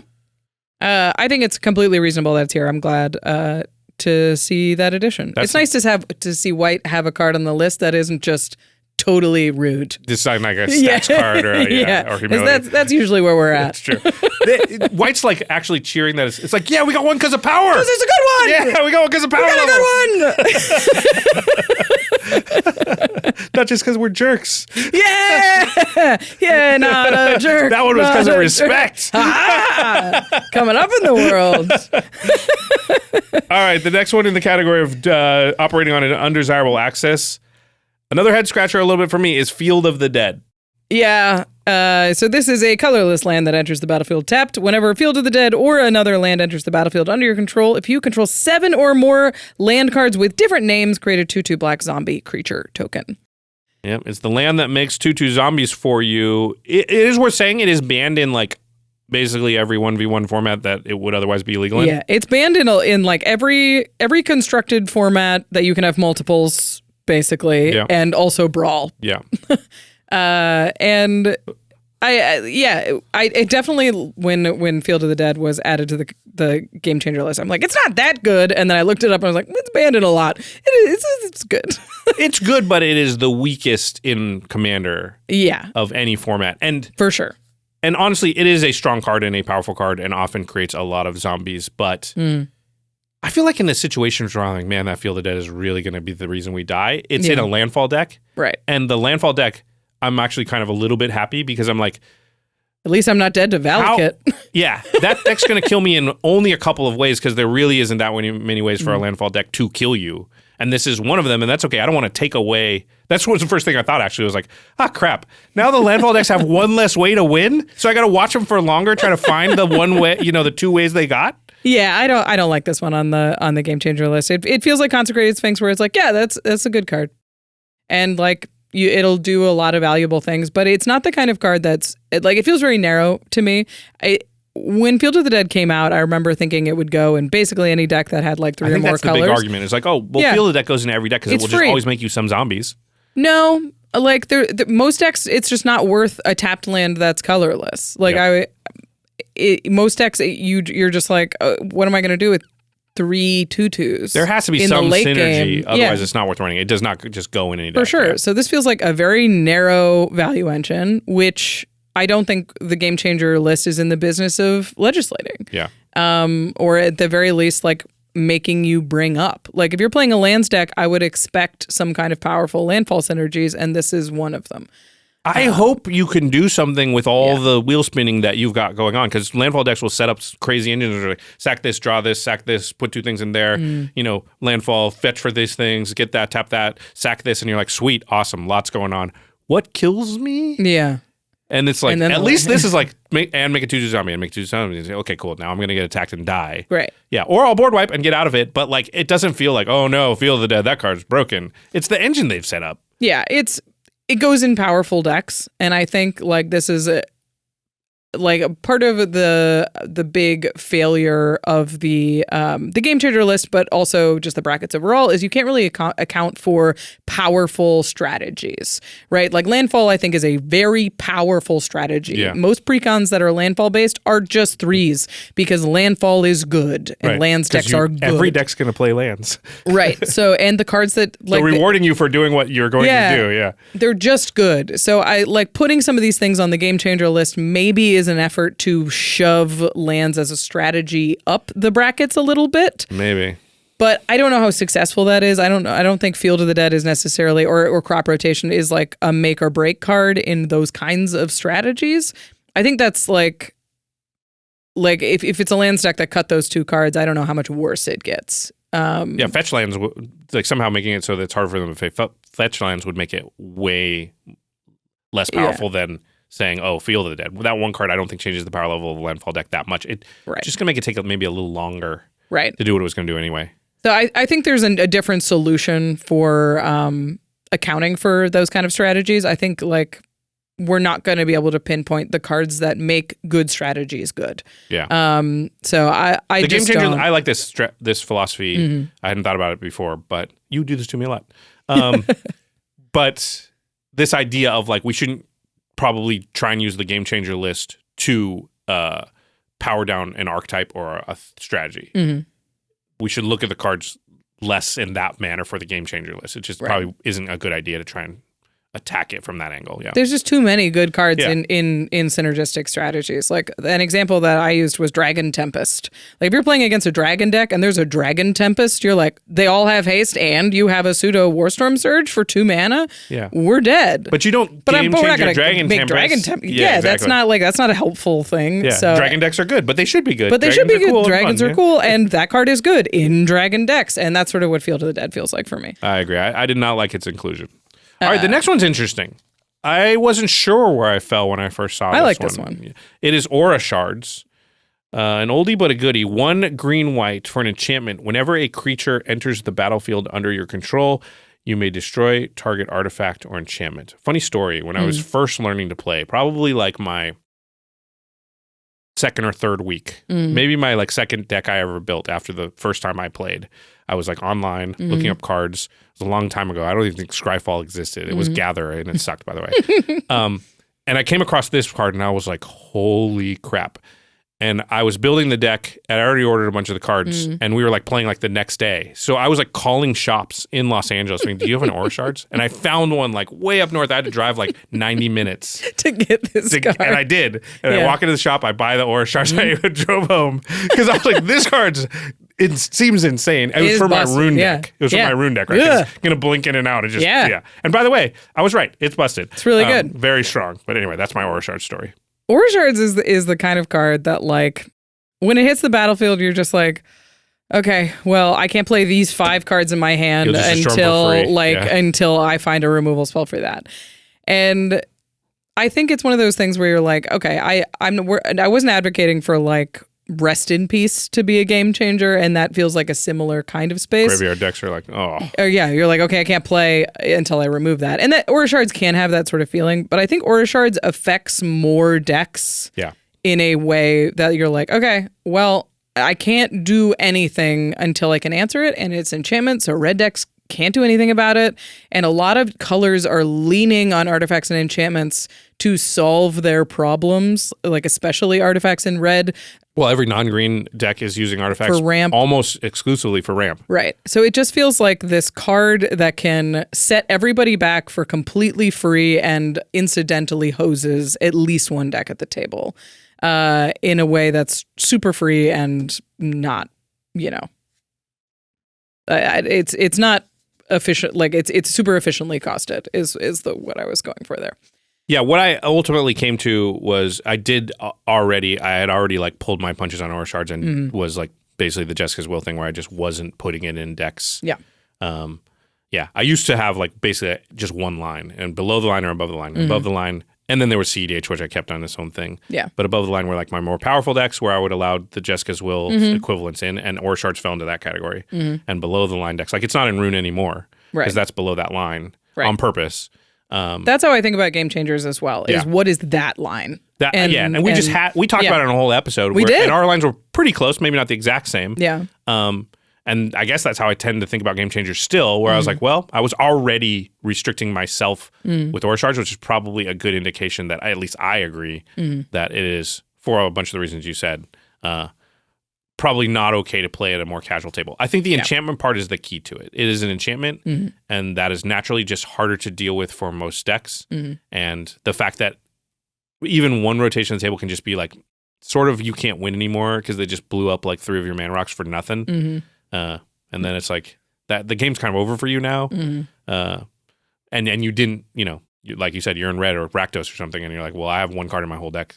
And if I don't have Chaos Warp at that moment, like that's it. And the mana open maybe. So Yeah. And the fact that it's a permanent. Obviously, like if you've got a Bane of Progress or something, go for it. But if Bane of Progress stuck around and also blew up all the stuff that came in afterward, now we have a problem. I was okay with it being on, but I didn't feel strongly. I think, it could go in either direction. One more. The last one. This is the biggest for me on the entire list. One that I disagree with the most. Interesting. It's Deflecting Swat. It's 2 in a red for an instant. If you control a commander, you may cast this one for free, and you may choose new targets for target spell or ability. So I just complete head scratcher. I just don't get it at all. I mean, I could posit a theory for why it's there, and I think it's the fact that you can cast it for free. It's free, which makes it kind of smell like Force of Wills of the world. But in no other way is it similar, and it's so narrow. I just don't understand this one. It is a powerful card, yes, but you can't even protect your own plays with it. See, the thing that makes Force of Will so powerful is you use it offensively too. You stop yourself from dying, sure. You stop like big board wipes when you don't want one, but also you're like, I'm going to do a thing, and I know it's going to happen. And Deflecting Swat doesn't have that second part at all. Right. And also, it's a judo spell. It doesn't, they have to take an action against you before it will do anything. So, I don't get this one. It's just not. Yeah, I was thinking about this because I was like, it's how I feel as well. I put out a post online where I was just like, I actually think that free and efficient protection spells like Deflecting Swat and Bolt Bend, those cards make it easier for you to play more expensive commanders, knowing that you can tap out for a big creature and have some kind of protection that you can just have up means that that's playable. And so I really like that role. And I like that that's encouraged, and I like that you have something that you can do to make that not feel like a terrible plan. And so I was like, how offensive can you be with Deflecting Swat? You could like take a removal spell that is pointed at somebody else's thing and turn it on them. But like even that's weird. Now you're spending a card to save one person's thing to kill another. I think that doesn't feel broken. It doesn't feel broken at all. Yeah. And it's also like this is 1 mana more expensive than a Bolt Bend in most decks. And Bolt Bend we wouldn't even like you don't blink at. You don't even think about. Well, plus there's a real downside to having redundancies of this effect in your deck. Right. So if you had a Bolt Bend this and another effect like this in your hand, it would suck. Yeah. It's horrible. Mana Crypt, that would not suck. No, that's great. You'd be very excited to have 3 of that in your hand. So I think it actually falls, going along with what you said, in a really nice spot where it provides a protection, allows you to play higher CMC or riskier things, but it's not unbeatable because you can be like, remove it, Bolt Bend, cool. The next person's like, crap, okay, fine, remove it. Yeah, or board wipe. This does nothing. Yeah, and that's what I was going to say was the other part of this, is we have all been in this situation where Deflecting Swat has rotted in our hand the entire game because no good opportunity. And the stuff that killed you and the stuff that made you lose, Deflecting Swat did not interact with. And that to me is like the definition of like, this is not a game changer card. This is not broken. There's a slight feel bad sometimes when you go to do something and they do it to you and they flip it around on you or whatever. But it's like most of the time when that happens to you made the move that's getting judoed back at you. Right. And how can you complain about the spell that you used being used against you? If you can't handle the spells you're casting, then, well, that's the definition of balance. Right. You're just casting the spell I cast. Right. That's it. It's like you're protecting your proactive plan. Like other colors should be able to protect their proactive plan. Red is terrible at defending itself. It gets blown out so often, and Deflecting Swat and Bolt Bend are like sort of the 2 pieces you have. You have no board protection at all. You have no card draw, which makes these cards even worse. Yeah. Because they're just one card to protect do-nothing cards a lot of times. Yeah. Yeah, I Deflecting Swat is a very powerful card, but it is one I like a lot. I think it has it does good things for the format more than like a Fierce Guardianship does. Absolutely. Absolutely. So I agree. I wasn't a fan of this one being added to the list. There was a lot of public cry for this card to be added to the list because it is free and lives in that cycle. But I'm not even sure this is more egregious than Rollick, which is not being added to the Game Changers list. Deadly Rollick. Which shouldn't be. Let's not start that conversation. No, I don't think it should be. It's not the same. They're not like that. Just because it costs 0 mana, nothing else about it is the same. Yeah. Yeah. And we all have different experiences with different cards, and free is free, but I agree. I don't think this makes the list for Game Changers. Yeah, that one was I'm frustrated by that one. Of all of them, that one makes the least sense to me. Yeah. Okay, that is the 18 cards that were added to the Game Changer list. So there's notable cards that were not added. Yeah, I wanted to talk about these because there's a lot that the community was like, farewell! And the community. Yeah, the community, the online community, but also feedback that we got from MagicCon and that kind of thing. We have written stuff from those folks that were not added to the Game Changer list. And I wanted to address them briefly. Sure. I think Farewell is a big one. Farewell, yep. Was not added to the Game Changer list. And I think it's largely because it's symmetrical. And it's like, there are exile board wipes that are not better than Farewell, but there has to be a line, and it's between Cyclonic Rift and Farewell. Yeah, I think most of people's frustration with Farewell, too, is it often just sort of resets the game, which makes games go really long. Yeah. But so it is there's a lot of exile all non-land permanents. Yeah, I'm less frustrated by Farewell than a lot of people seem to be. I don't know when it became a meme to hate it, but I think it's it's a very good card, but it seems fine. Yeah, I don't run it for the same reason that I don't run Undo Inversion. Is I'd rather the game end and someone win than reset the game somewhere in the middle, even if that's more powerful, the right thing to do. Farewell did not make the cut this time around. There was a couple of big green spells that did not make the list. Craterhoof Behemoth, I think, is one that saw a lot of suggestions. What? Why are people suggesting Craterhoof Behemoth? It ends the game on the spot. And you're like, so does Overrun. Well, yeah, by the way, it doesn't though, right? Yeah. You have to set it up. Yeah. It ends the game on the spot every time you see it, but you don't know how long they've been holding it in their hand. And you also don't know all the games where they're never got enough creatures to actually even play it. because nobody's just like, well, nothing going on. I guess I'll cast my Crater Hoof. Right. Attack for 6, go. Like, that doesn't happen. So you only see it in the situations where, but it's a freaking 8-mana card that if you play Crater Hoof, there's been a lot of games where you just never got to deploy because you just didn't get the first step done. Yeah. Also, the difference between Crater Hoof and Overwhelming Stampede is minuscule. Triumph of the Hordes. There's so many overrun effects that Beastmaster all win the Ascension. game in equal amount if you have a big board. Yeah. So I just vary them for fun. Like this one will win with Crater Hoof, this one will win with Triumph of the Hordes, this one is Beastmaster Ascension. But they're all the same. Yeah, exactly. Just for the fun of it. I didn't want to put Crater Hoof in all of them, but right. Yeah. So I don't think it makes sense to put one of those on the list and not all of them, and that is a very long list to put on there. The other one was the Great Henge. Came up a lot. Yeah. I don't know how to feel about Great Henge. I think this card is very good. Yeah. It is the kind of card that when it is in the deck, it is one of the most busted cards in the deck. But also you have to get this in play, which requires having a high power creature, which isn't every green deck. And then on top of it, you're like, yeah, there is a lot of redundancy in this kind of effect. This one does a lot of the things on one card. But if we're like there's Guardian Project and there's Beast Whisperer and we're all running these same things, and Great Henge is powerful, but it's powerful in the same way those are powerful. So it's like, again, I think there's just a lot of redundancy there, which is why green is so powerful in Commander, is because there's a lot of redundancy for the most powerful effects that green has. So I think just sniping the Great Henge and being like, well, the most powerful one is where the line is, doesn't actually change the power level of the deck that much. Yeah, I mean, I agree for similar reasons. I also think it's incremental. It's very hard to be really explosive with it. It's like draw a couple extra cards per turn usually, which it puts it in Consecrated Sphinx territory a little bit more. You have to set it up, right? You have to have some creatures out. It's not a hard hurdle, but there's a little bit of a hurdle. So it usually doesn't come out on turn 2 and start doing that for you. No. Yeah. How would you compare it to like Skull Clamp in power level?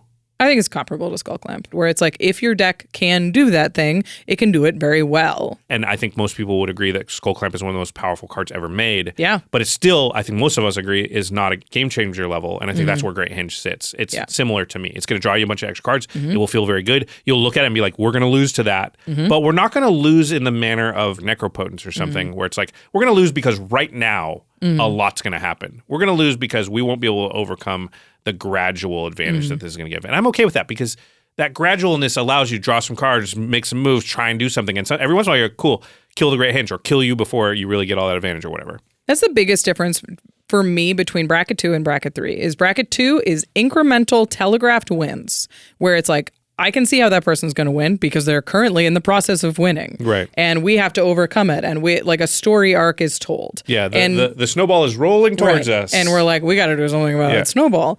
And bracket 3 is where you start to look at sometimes like, you just step on a landmine. Yeah, like single spell, win the game type of stuff. Like Torment of Hailfire and those kind of things you start to expect, where you're like, somebody could have one turn and win the game out of nowhere. They can Necropotence, draw 30, win. It's not probably going to be on turn 5. Right. But I'm starting to expect that. I'm starting to pack interaction for you to have a Crater Hoof or something, like a one spell that I have to interact with in some way. Great Henge wins in a way that is still acceptable in bracket 2, whereas like some of the other stuff that we talked about doesn't. We're not. Yeah, Necropotence doesn't. It says today's right the now. day we're winning on on this end step in some cases. I think it's still acceptable in bracket 2 level stuff. All right, and the last card you had on this list was Mana Drain, which is another interesting one. Yeah, Mana Drain's close, but it's like it's a 2-mana spell, and it can give you a huge advantage in the early game because of the colorless mana.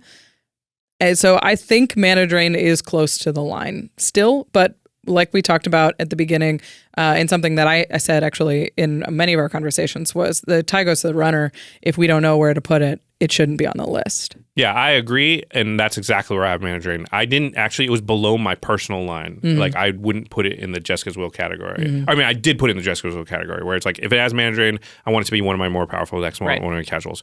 But it's so close that when we were talking about it, I was like, I wouldn't personally put it on the Game Changer list. Right. I do think it's close. It's a very strong, but also, yeah, this is definitely not a deflecting spot where I'm like, what the heck? If they would have put it on, I would have been like, yeah, it's so close that like it does make sense. It's like just the other side of crop rotation, or like it's right there with crop rotation, I think. Yeah. Okay. Okay, so that is the new cards added to the Game Changer list, in addition to the bans that we still haven't talked about. So I do want to take a quick moment to be able to talk about, are there any cards that were like, we missed and need to be added to the list that we think personally? Yeah, me, no. I think we added too many already. So just by sheer number, I'm like, this is too many cards. I wish it was a lower number. So there's definitely nothing more I wouldn't want to add because I just wouldn't want to put more fuel on that fire. How about you? Yeah, that's kind of where I'm at. I think we have added, and now we're going to see the consequences of what a longer list is and see how drastic those are. A lot of this is trial and error, and I don't think there's any cards that are like still glaring that I think need to be added to the list. Well, they're going to catch some glare now from the community because they were probably whatever was on deck below the first, round of cards. We're now going to start hearing about. Yeah. There's always another tier. Yeah. Okay, but that's not all, right? Like we are now at 56 cards on the Game Changer list, but we know these 5 unbans that we're about to talk about will also go on Game Changer, which will end us up at 61. So what cards were unbanned? I get to just have unmitigated joy for the next however long we talk about it. Yeah. We unbanned 5 things. We did it. I would have been like a year and a half ago. I would have been like, holy crap, this is the greatest day ever. Yeah. Yeah.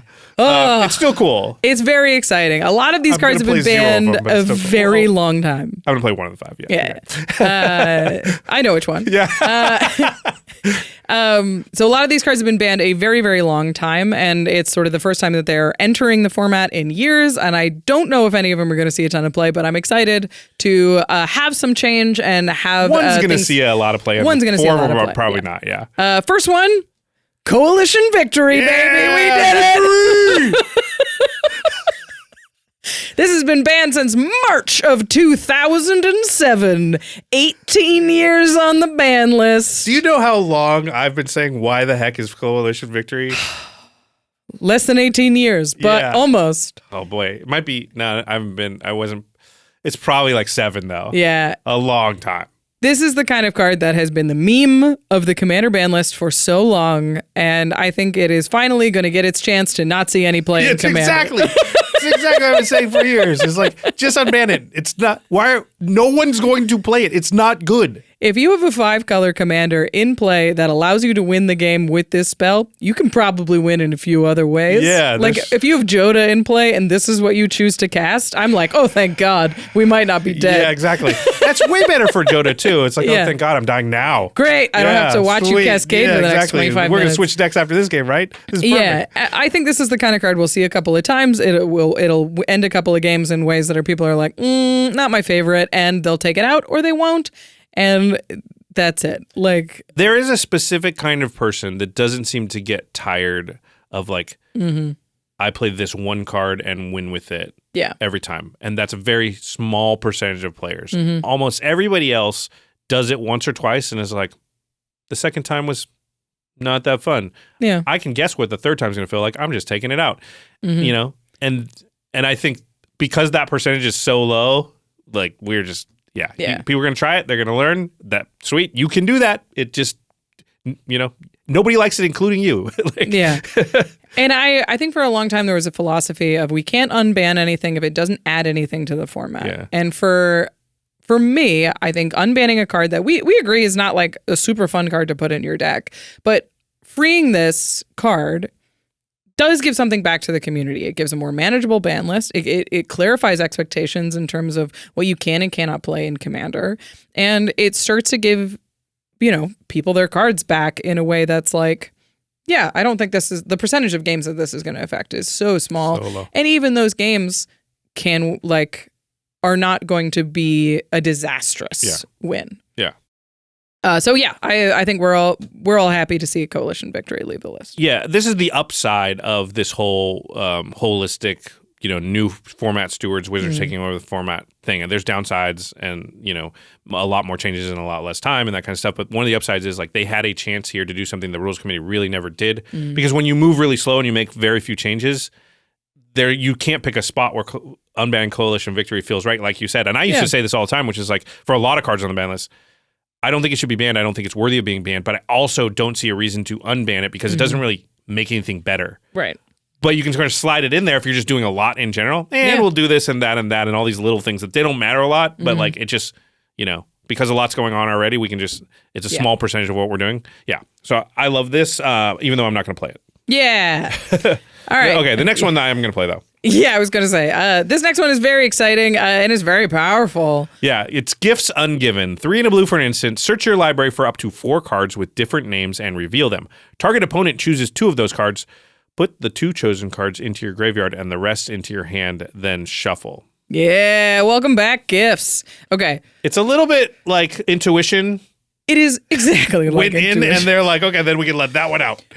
This is the best thing for me is finally Gifts Ungiven and Intuition live in the same space. Because for the longest time I was both like, game unban changers. them both or ban them both. Yeah. But they're the same. They have the same effect on games. And I think Gifts Ungiven has some really cool casual applications.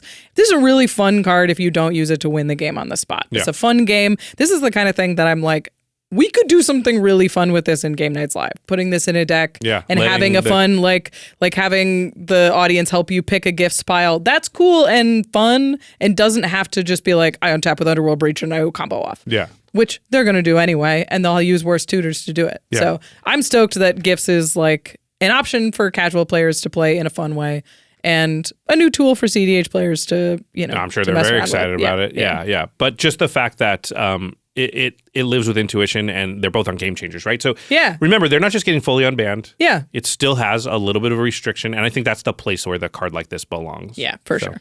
Yeah, very excited about that one. Cool. Okay, up next is 10 mana. It's a sorcery. Most of you did, and no, it was banned. It's Sway of the Stars. AD bought this he bought a foil for a deck years ago, and then as soon as it arrived, he was like, it's on the ban list.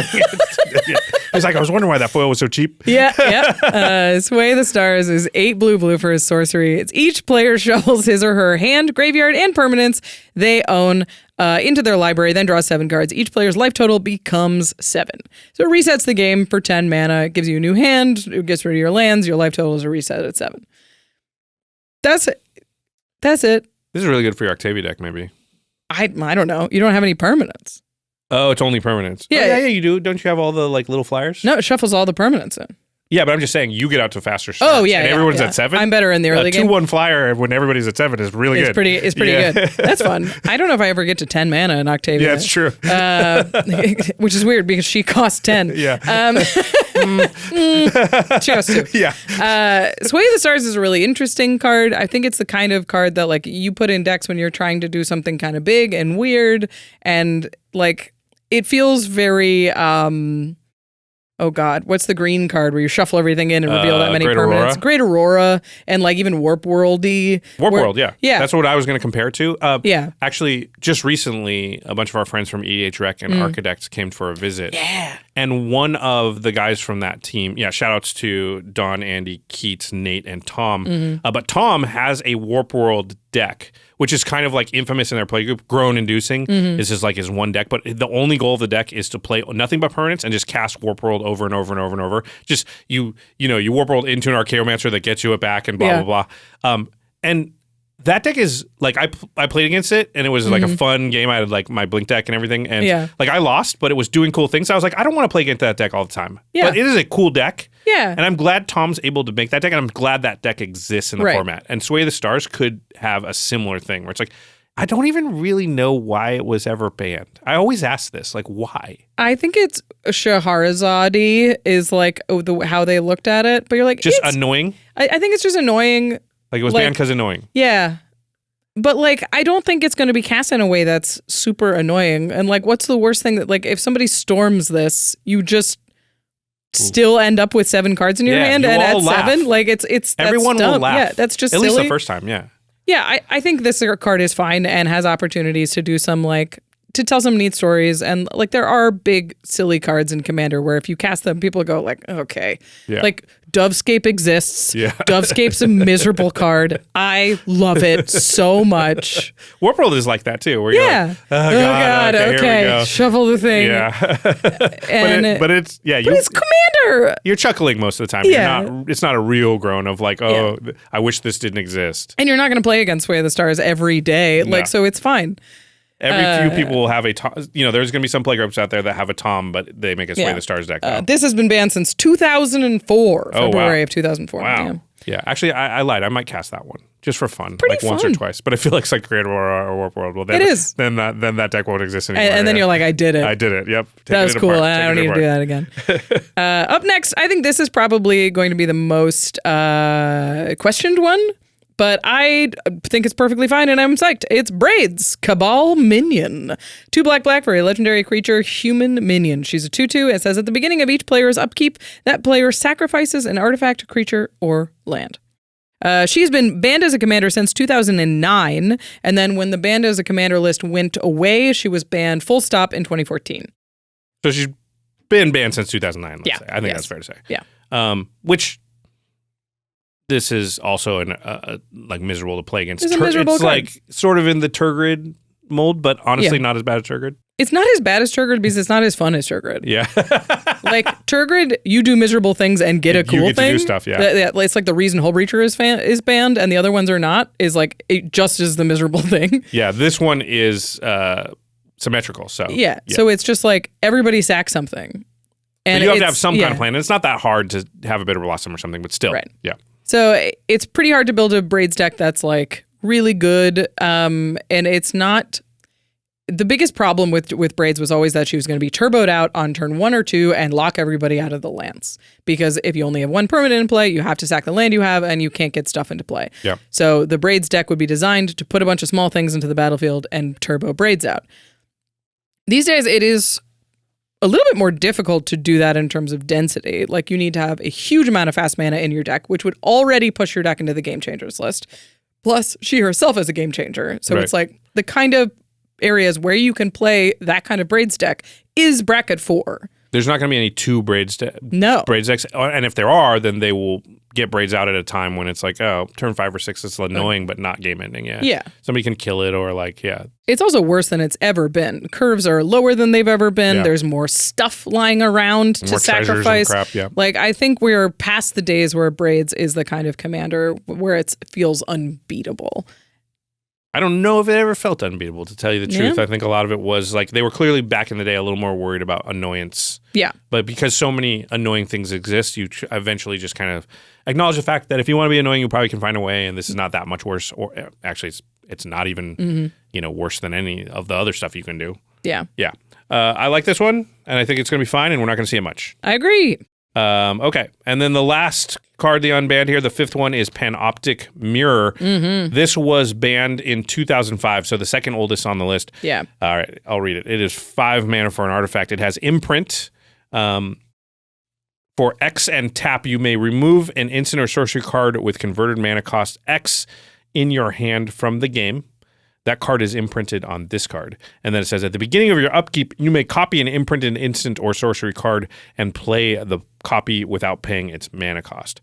So the classic sort of way to use this was with an extra turn spell. You just imprint any extra turn spell on it, and now you're casting an extra turn spell on your upkeep every turn, and you take infinite turns. Ta-da! Ta-da! It's actually kind of hard and expensive to do, right? Yeah. Because let's take some of the lower costs, like a 5 mana. Time warp. Yeah. You have to pay 5 for this, then pay 5 more, and then you have to survive to your upkeep. It's not the easiest thing in the world to do. Most often, it's 5 mana, and then you pass with some amount of mana in, and you end step you can imprint, because you can imprint at instant speed, and then you untap and either take infinite turns or cast whatever spell you just imprinted. Yeah, leaving your counter spell up. Yeah. So there's like some amount of play to it. It is extremely expensive in terms of mana investment. So if we're talking about like taking infinite turns, sure, that's restricted to a bracket 4 type of strategy. If we're talking about it like having a board wipe imprinted on it, well, now you've just made your board wipe 5 mana more expensive, and you can't cast it until your next upkeep. So how badly did you need that board wipe anyway? It isn't to kill everything right now. Yeah. So like I'm not as worried about that kind of play pattern, which is one that was expressed to be like very frustrating with Panoptic Mirror. And I think honestly with Commander nowadays, so often I would just rather cast the spell than pay 5 mana to cast the spell maybe twice. Yeah. Like when Panoptic Mirror was banned, it was in 2005, it was way more likely for you to cast the spell you've imprinted 3, 4, 5, 6 times. And now that games are so much faster, I mean, game nights on average are like 8 turns, 7 or 8 turns. Yep. Like if you play this on curve. And we're playing mostly like high 2, low 3s. Like, yeah. I think most decks are not even 3s on game nights anymore. So yeah. And they're ending on turn 8 most of the time. So completely reasonably. So you would cast this spell twice. Yeah. So and you're like, so you're paying 5 mana. Well, you're paying a spell to cast this spell twice. So you are casting 2 spells. Right. It's the same, right? Yeah. And it's 5 mana for attacks for you to cast it in like not this turn, because you could have just cast it. It's the next turn after that you get the benefit from Panoptic Mirror. So I think the card is just not that good, and it is not well positioned in modern Commander to even be the oppressive menace it once was. And again, it's going on the game changer list. So the place where it would be good in more casual decks, it is prevented from. It's quote unquote prevented. Yeah. Yeah. Yeah, people will still use this to go infinite turns, but you know the thing about this kind of infinite turns is it's easy. You just go, done. You just go. Oh, you're getting an extra turn every turn. Cool, I concede. You got it. You won. Ta-da! Yeah, that's not bad. There's nothing wrong with that. Yeah, you lost that game. It's okay. It's fine. You lose games in a lot of ways. Is that any different intrinsically than Craterhoof? Everything's 80-80. You're like, whoop, game over. Cool.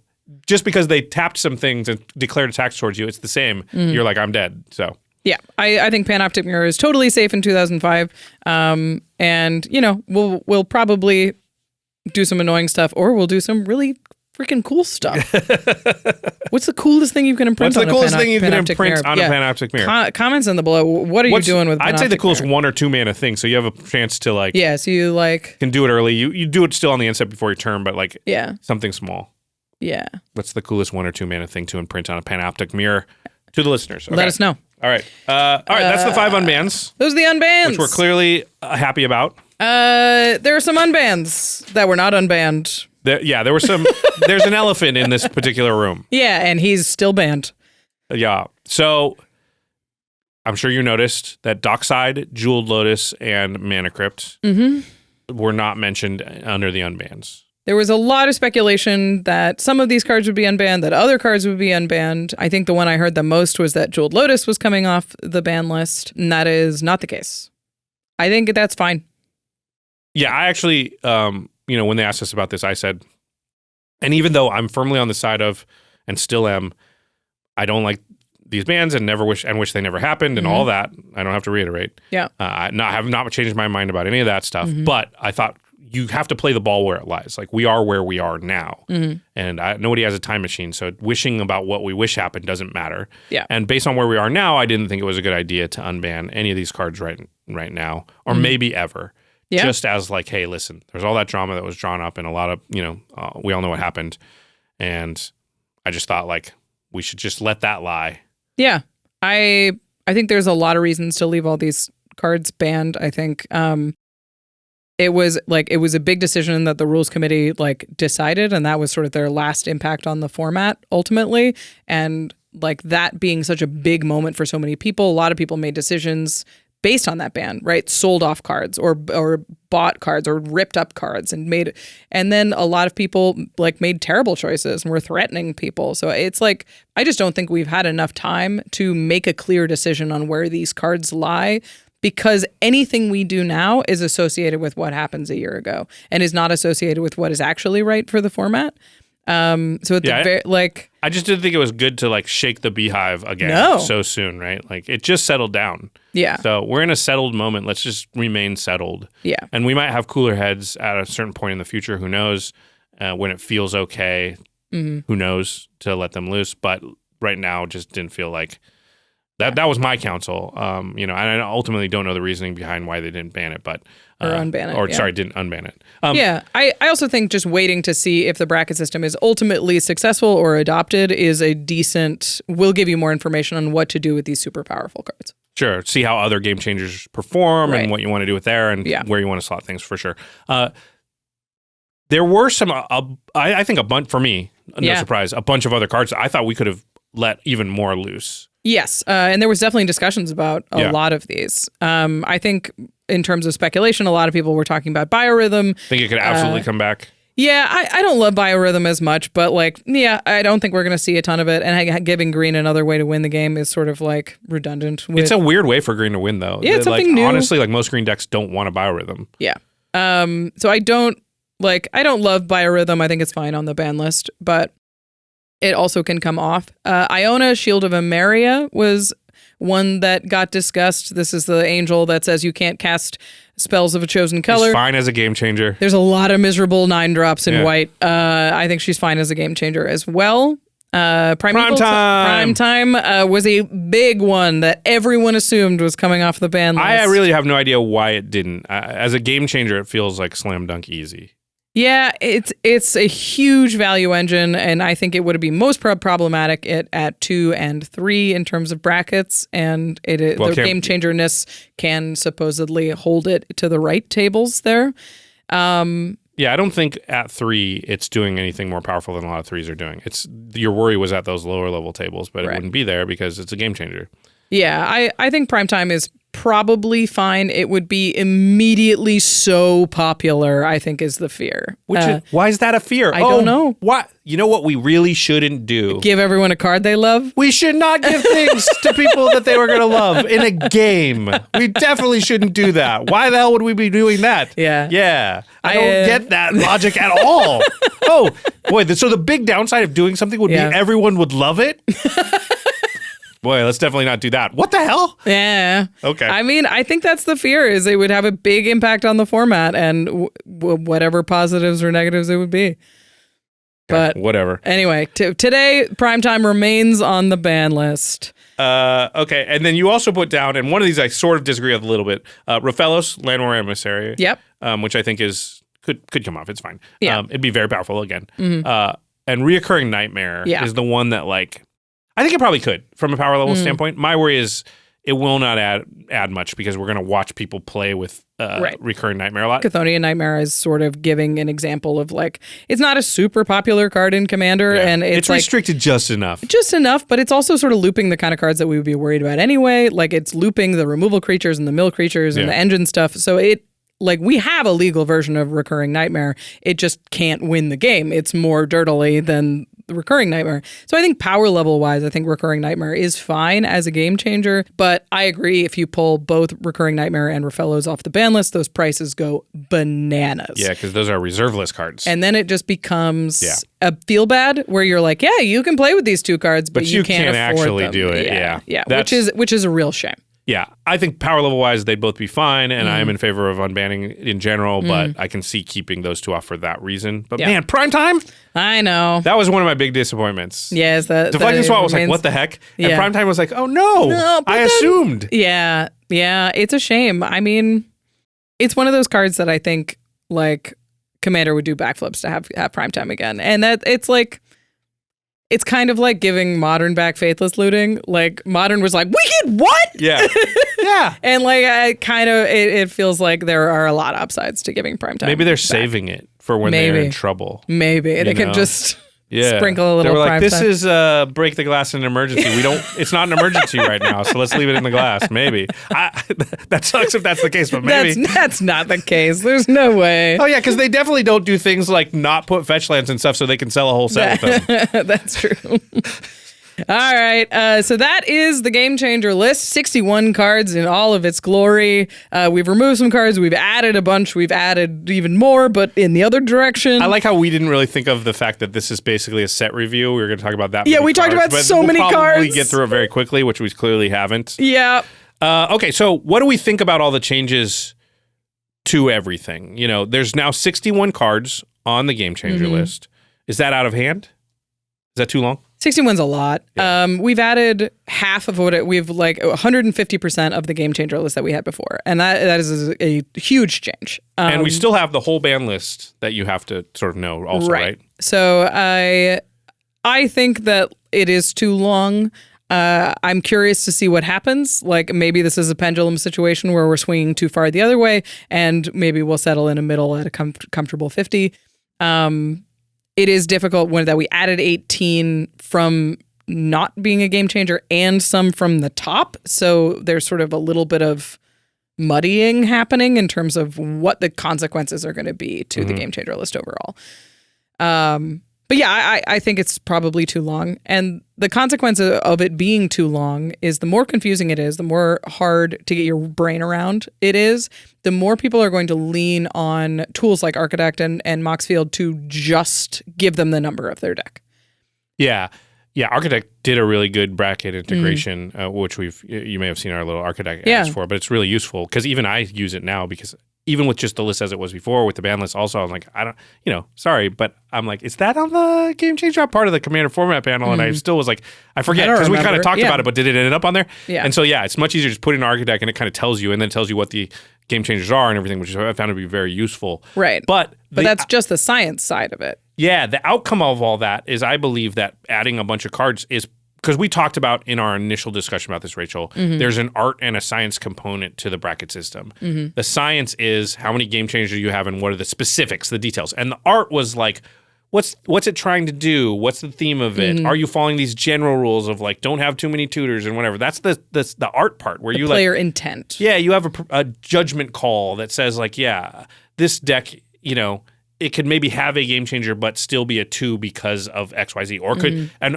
we actually went the other way a lot where we're like, my deck doesn't have any game changers, but I know it's very powerful. And I wouldn't tell anybody it's a 2 just because it doesn't have game changers. I'll play against any amount of game changers and this deck will help hold its own. Because there's definitely a lot of decks that fall into that category. Right. And this tends to make you more reliant on the science and less reliant on the art. And I'm worried about that part of it. Is like the more cards we add, the more specifics we get into, the less of the art we sort of feel able to inject into it to really give that perspective. Right. And the more we communicate on the science side of it, the more we focus on adding to the game changers, and the less time, like airtime we give to talking about the theory behind each of the brackets, it makes it a little bit more difficult for people to even just use the bracket system as it was designed. In fact, like we didn't talk about it at all basically today because there was no changes. Like today's the episode where we just talk about what changed. The specifics, yeah. So we actually are going to have another episode coming out next week where Jimmy and I talk about the actual structure of the bracket system as it lies after we've gotten some feedback and like what kind of changes we think could happen to the bracket system long term. Like what is wrong with it right now, what the future could have for that, the art side of that system. Just to sort of spread out what we're talking about, because I agree. I think the art side is the strength of the bracket system. Being able to see yourself in an intention of one of the brackets and be like, okay, I know I'm there, and maybe my deck list doesn't match that. So maybe I can make some adjustments to make it feel like fit in this bracket. Or maybe I just am confident knowing that like, I'm down for anything. I'm a bracket 4 all the way.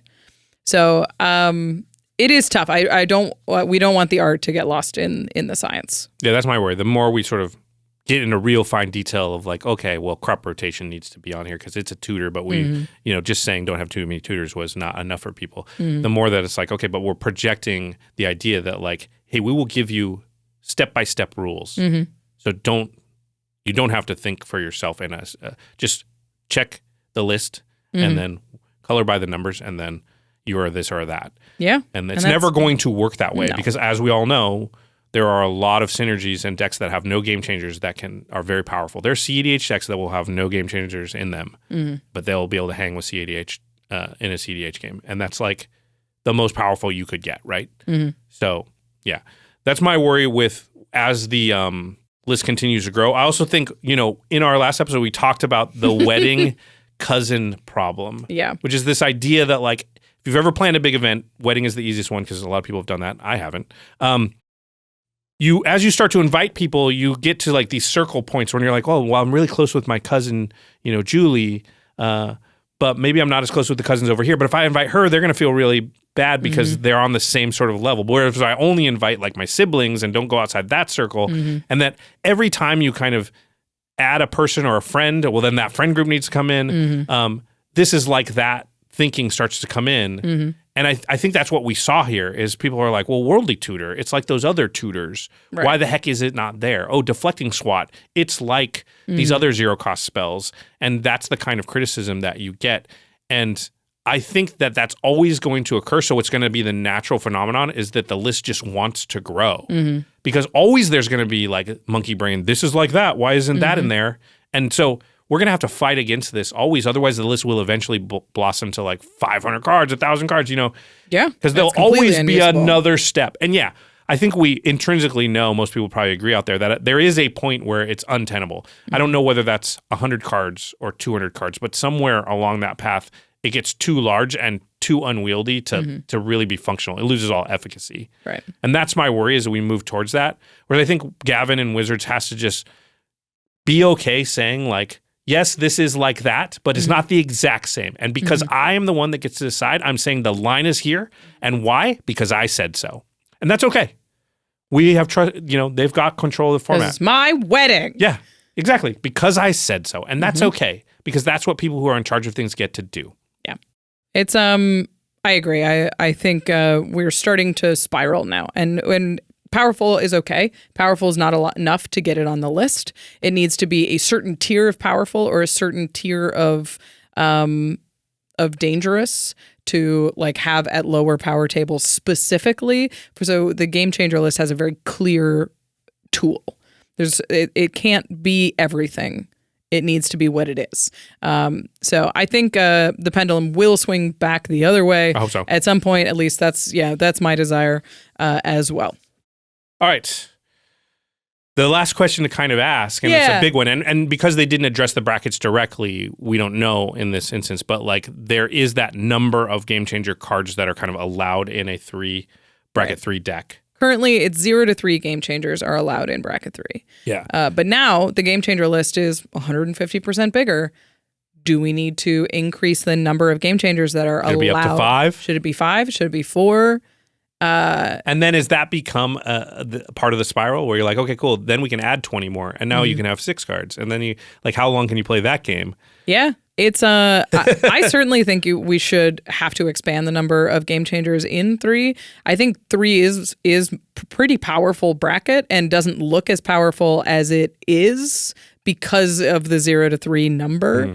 And I think expanding it to a 5 actually makes 3 look a little bit more like, okay, games could end on the spot. I'm kind of ready. Like I have some disruption and I'm not expecting to get comboed off on necessarily, but like, I expect powerful things to happen because there's Game Changers allowed. We just talked about 18 of them that are like, all right.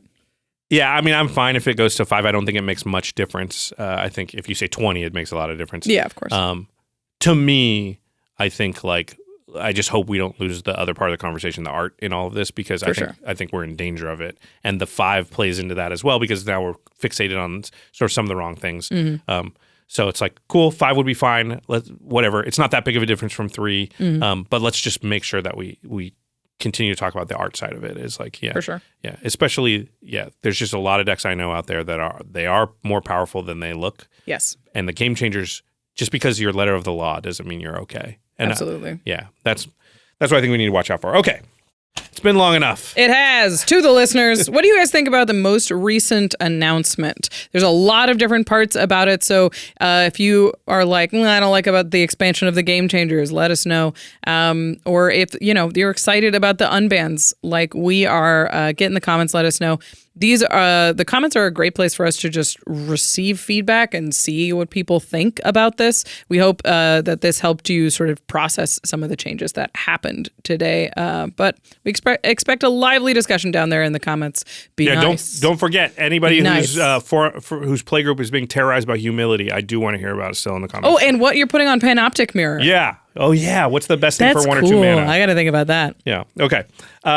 Before we go, let's talk about our sponsors. CardKingdom.com/command is the best place to go if you want to pick up, well, let's see, if you want a Coalition Victory, a Gifts Ungiven, a Sway the Stars, Braids Cabal Minion, Panoptic Mirror, or, maybe you're picking up some of the Game Changer cards now because all of a sudden we talked about that when you're like, that sounds fun, which some of them do sound fun. Then CardKingdom.com/command is the best place to go to pick up all of that stuff. They are the greatest because they are one place that gets you the cards all in one package and comes to your doorstep all at the same time. Again, CardKingdom.com/command. And once those cards are in your hand, you've got to protect them, keep them safe. Go to ultrapro.com/command for the highest quality Magic accessories in the business. Ultra Pro has everything that you need to be a Magic player. They've got playmats and deck boxes, binders, card sleeves, and card sorting trays. I've got a lot of work to do this weekend. And thank you. Yeah. Thank you, Ultra Pro, for all of the tools that you have given me to make that thing possible. And you know, you spend a lot of money, you spend a lot of time thinking about these. You want to make sure that they are safe and organized and look cool while you're playing them at your next game night. So while you're shopping, support the show over at ultrapro.com/command. All right, and before we go, big thanks to our amazing team here at the Command Zone, which is Rachel Kendra, Karina Cruz, Sebastian Salazar, Grav Galati, Jamie Block, Jordan Pridgeon, Jake Boss, Eric Lem, Josh Murphy, Manson Lung, Christopher Matista, Evan Limburger, Sam Waddle, and of course, Jimmy Wong. Jimmy Wong. Bye, everybody. See you next time. Happy Unbans.